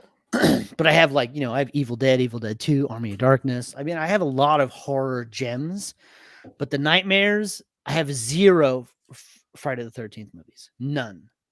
Those are tough to get. And the only Nightmare on Elm Street movie it has is New Nightmare, and I fucking don't like that movie. But it's like I at least have one. Yeah. But it's hard to come by those, man. It's at least it's really not hard. Fucking the new one, the reboot. So. Even my mom had the Nightmare on Elm Street on VHS, Fernando. But she didn't have the case. It was just a tape. I was like, I can't take this. This does nothing for me. This is ridiculous. Get it out of my face. She said, "Get it out of my face." Did you say it looks like that? Get this bullshit out of my face. Who the fuck do you think you're talking to? Get this out of my face. Collect VHS tapes. Not sleeveless VHS tapes. It was funny because I took my daughter to see the Spider-Man movie, and on the way home I was like, we're going to hit these 2 stores on the way back. She's like, for what? I'm like, tapes. She's like, oh my God, Dad, are you serious? I'm like, I got to look. I have to look. Go into the thrift store with me. We're looking at tapes. Sean, you got anything? No, I don't have anything. I'll have something next week though. Big. Well, it'll be Christmas. I hope I have something, but it's amazing. Oh, I got that. I understood that reference. I hope I get. I mean, me and the wife aren't buying anything, for Christmas for each other this year. The first time we're not doing that. So I don't know if I'm getting anything. Me and my wife said that, And then I've just done nothing but buy shit for her for the last 2 weeks. So we'll see I have if not it only bought her. pans out for her. I have not bought her anything. I know It's she's Christmas. not bought me anything, so it's good. But since we haven't had a comic book corner, Sean, I did get another Box Heroes. We haven't gone to the shop. Oh, and it's let's been do busy. it. Do it right now. I'm gonna do a live. Go ahead. Well, let me show you the update on our mug. Oh, okay. Update on the mug. Let's see. Should I have this up? Oh, you threw in the gauntlet. Oh, very nice. And then if you look on my screen, I am on your screen. We're looking.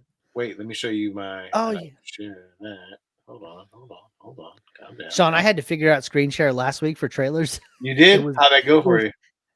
We went all right. Like we did all right. We did good. Yeah, see? It ain't We kept having to watch commercials and ads and shit, but You want me to add it back to the stream? Yeah. All right. So this is what our mug will look like. Oh, very nice. Ooh, I like the taller coffee mug. Sean, I might buy that. I want that mug. Thank you. Well, it'll be in our store. On our T Public store, Yes. the League of Geeks T Public. I love how it's Thanos is right and then the fucking gauntlet on the other side. That's great. That's great. Purple mug. You're welcome. Mwah. There you go. Fantastic. So, Merry Christmas. All right. Merry Christmas to everybody. So there you go.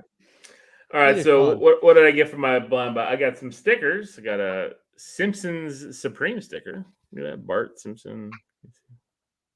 Oh God. they're just doing it at anything. Don't I care got about a Grogu Simpsons or sticker. Supreme. This is actually a cool sticker. It's a turtle sticker.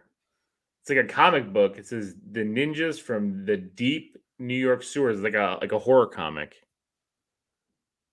That's actually a cool little sticker. Yeah, look at April looking all sexy there with her little boobies. So what I get here? I got variant edition Scotty Young, Kate Bishop, Hawkeye, Kate Bishop. How number 1. timely.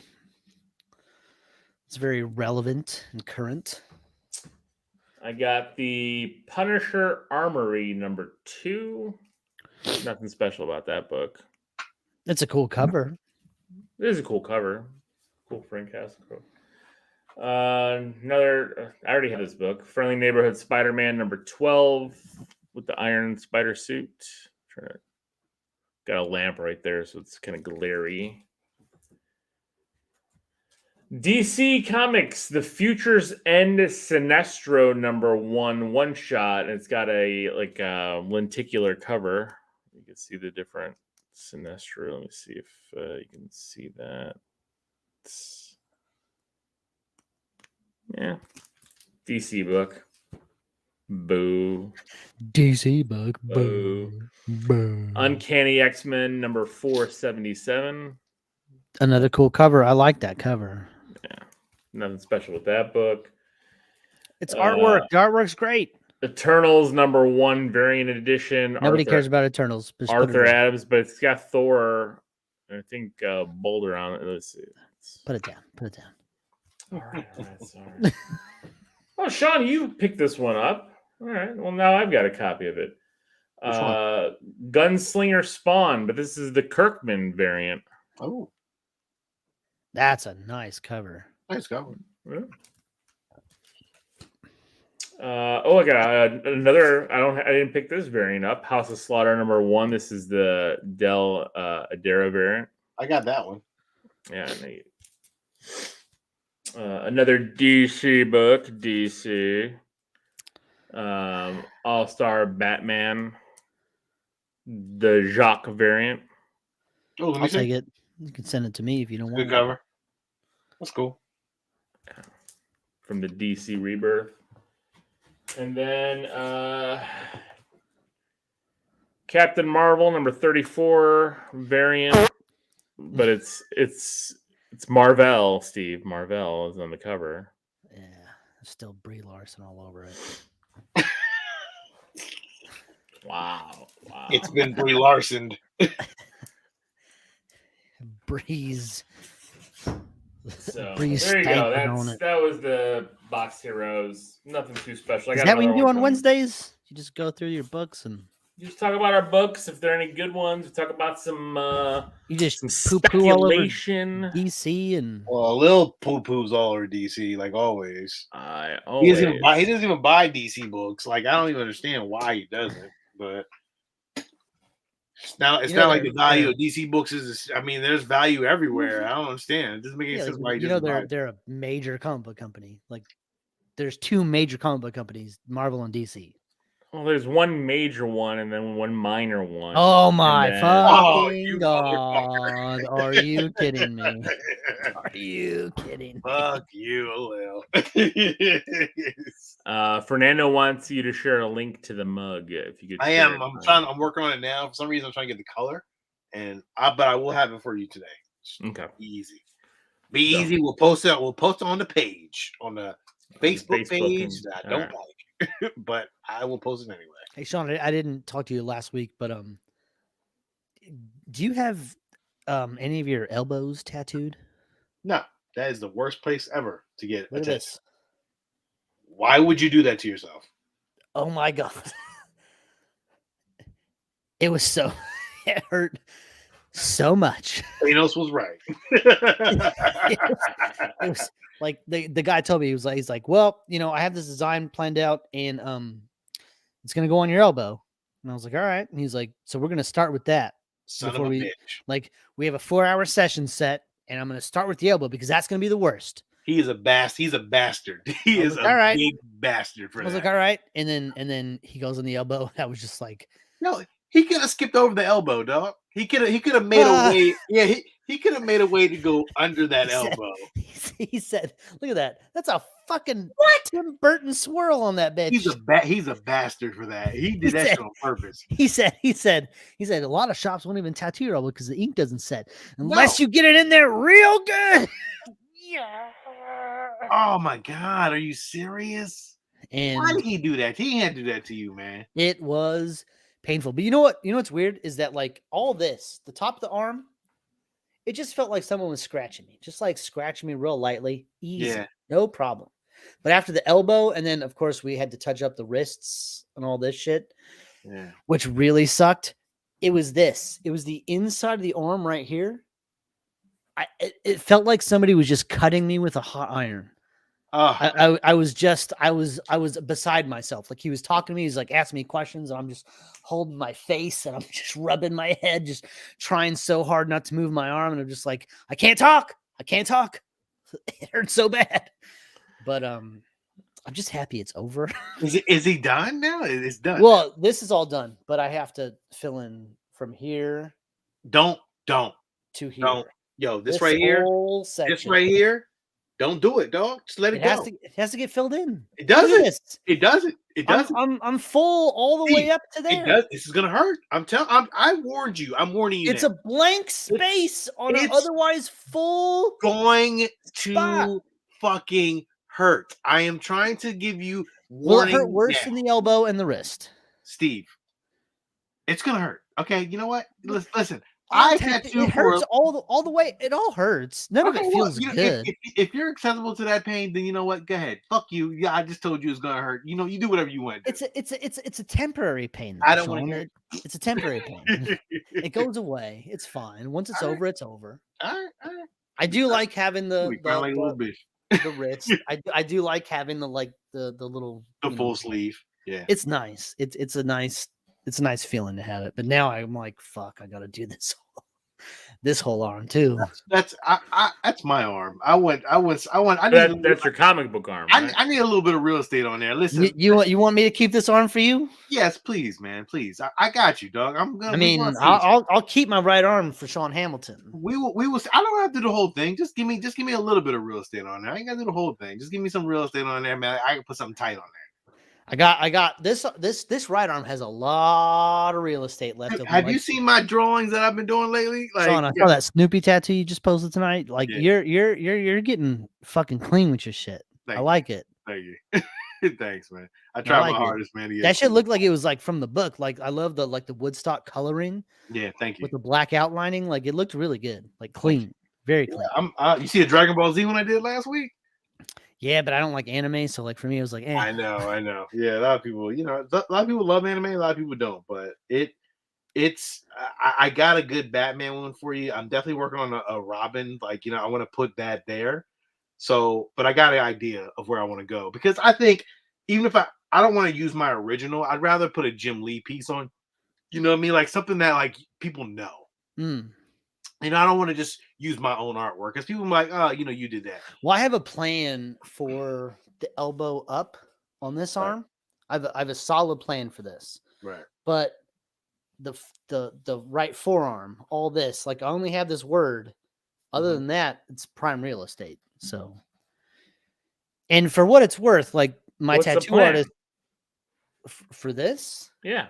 it's gonna be a graveyard scene with a dead tree and a fucking moon with some bats, and I want to have a bat symbol in the moon, like it's like a kind of like a shining on the moon, like to have a little geeky shit in there, but then incorporate my like I got this tattoo when I was 15. This guy right here, it's a little Grim Reaper, it's a little blind skateboarding logo, and I wanted to do a cover up, but after talking to my local artist, he was like, don't cover it. He's like, that's your first piece. We can highlight it, we can make it better, but don't cover it up. You don't want to cover up like your first touch of ink. Sean, he's old school, and he sold me on it. He sold me on it. He's a great guy. He sold me on it, and so like I'm kind of with that shit. So I want to keep that whole little graveyard scene going on this arm, but the whole bottom of it can easily be done with some geeky shit. Because I want to incorporate geeky shit into the top of it with the bat symbol and all that other stuff. Don't you fucking smile at me like that. I would cover that shit up, but that's just, I would cover it up. Like, honestly, I would probably, let me see your arm real quick. Oh, I would cover that up. Like, I would put a cover on top of that. It's easy because it's all black. It's all black. It wouldn't even be hard to really cover it up, to be honest. You can put something over top of that with ease because it's really light and faded. You can put something right over top of that shit. And honestly, Sean, like I'm not like I'm sold on this guy because A, he does great work, and B, he's not like astronomical in prices. But how is he at like realism? No. Like, look, he did fucking waves and feathers and shit. Like, and those look great for what they are. Like, it looks really good, but that's that style. That's not realism. He doesn't do that shit. He's old school. He's old school tattoo. He likes doing fucking old school tattoo shit. He's not into that new. He uses a fucking old school tattoo machine, Sean. Steve, he uses a coil machine, Sean. I can cover that. I can cover. To be honest, I could cover it up with this fucking shit right here. With you can see it. No, it's if you go to my page, go to the Joker face one.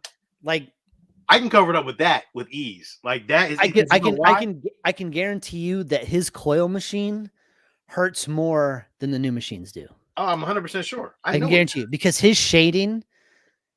I mean, it was so painful. And I'm like, it's because you're using like 1 to 3 needles or whatever it is for shading. And you shouldn't be. You should be, it shouldn't be taking this long. He's using a coil machine with all the shit. I mean, I would like to let him finish this arm because he has so much into it. Right. And, it does look good. It's healing really well and it looks good. But I definitely want to go for something else on this arm.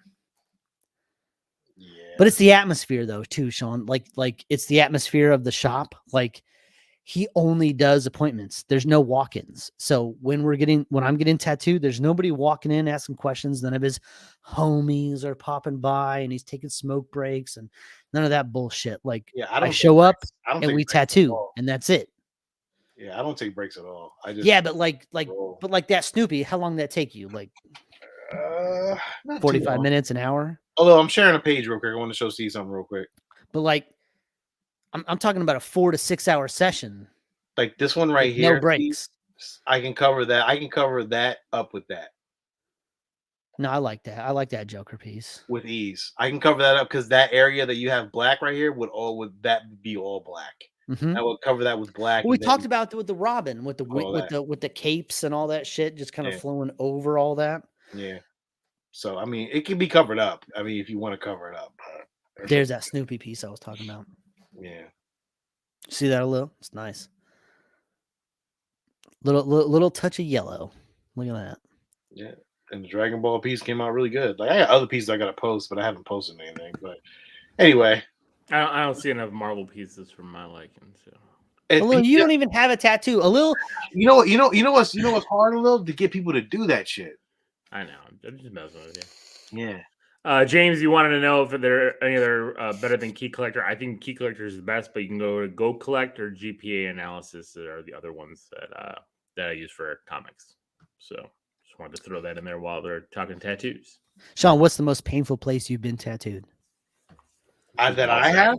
Yeah, that you have personally. I don't have that many tattoos. See, I only have like a half of an arm. Remember, I don't have a whole arm. I just got this. This right here is all tattooed. That's it. But like, so you have like the wrist right there. Yeah, hold on. I'm trying to see. I only have this. This was, I got the lightsaber, and then all that around, and that's it. That's all I have. I don't have anything else. Whew, let me tell you this. That lightsaber was a bitch. Like that lightsaber, it did hurt, but the wrist on that bone. See, your bone's not tattooed, right there. Oh no! I don't go that motherfucker right there. This right here. I don't even really want to hit this level right here. I just Yowza. Yowza. That's it. And that's the tattoo guy was telling me. He was like, yeah, you fucking took it. You sat there, and I'm like, well, I'm not gonna move. I don't want you to mess up. Yeah, fuck that. You know, but I really, to be honest, I haven't had a tattoo in a while, so I don't know how the hell that's gonna feel. A little that we have the best skin in the world to get a tattoo. Well, your skin is just put a Spider-Man symbol somewhere, man. Just one. That's all you need. Your skin is so white it will just pop. Right there, fantastic. Right? A perfect Spider-Man symbol. The Tom Holland little fucking hologram. No. We do OG. We do OG one. We do the OG. Well, the Tom Holland hologram shot was OG. That's it. Well, that's all you need. OG design. Just that's all you need. One Spider-Man tattoo, and we're done. Right on your. You ain't got to cry no more. It ain't got to be that big, man. Just have a little small one there. That's it. That's all you need. But I'm gonna tell you this right now, Lil. Whatever you think tattoos feel like, once you start getting it, it's gonna be way different than what you think it feels like. I'm sure. No, yours would be really fast. Yours would probably be under maybe an hour, maybe at best. Not even that, because if you're only getting that logo or a Spider-Man logo head, that's all. Because I know you're not gonna get anything crazy. Yeah, that's the thing. Like every session I've had has been 4+ hours, so for me, it's like. It's just all bad all the time. Yeah. I don't even understand that. Like, what are you doing? No. 4 hours, no way. 4 hours of getting carved into. And he's hammering that shit in too. Look at that black. That shit is. Nah, it's in there. He definitely put it in there. Is that it? I think that's it. I don't think we have news. Do we have news? No, we talked about the trailer. We talked about. Was there any new trailers this week? That's just strange. We were talking about it. Yeah. So. There was a new Cobra Kai trailer. I didn't know. Did we watch that last week, Lil? We did. We watched that last week. With Terry Silver, right? Terry Silver, yeah. Yeah. I think we watched it last week. I'm pretty sure we did. Yeah. That's it. So I think that's it. So Merry Christmas. We'll talk to you guys on Christmas Day next time. And that's it. This is Alil. This is Sean. And this is Steve. And until next time, everybody, go watch Spider-Man. It's so good. And keep it geeky.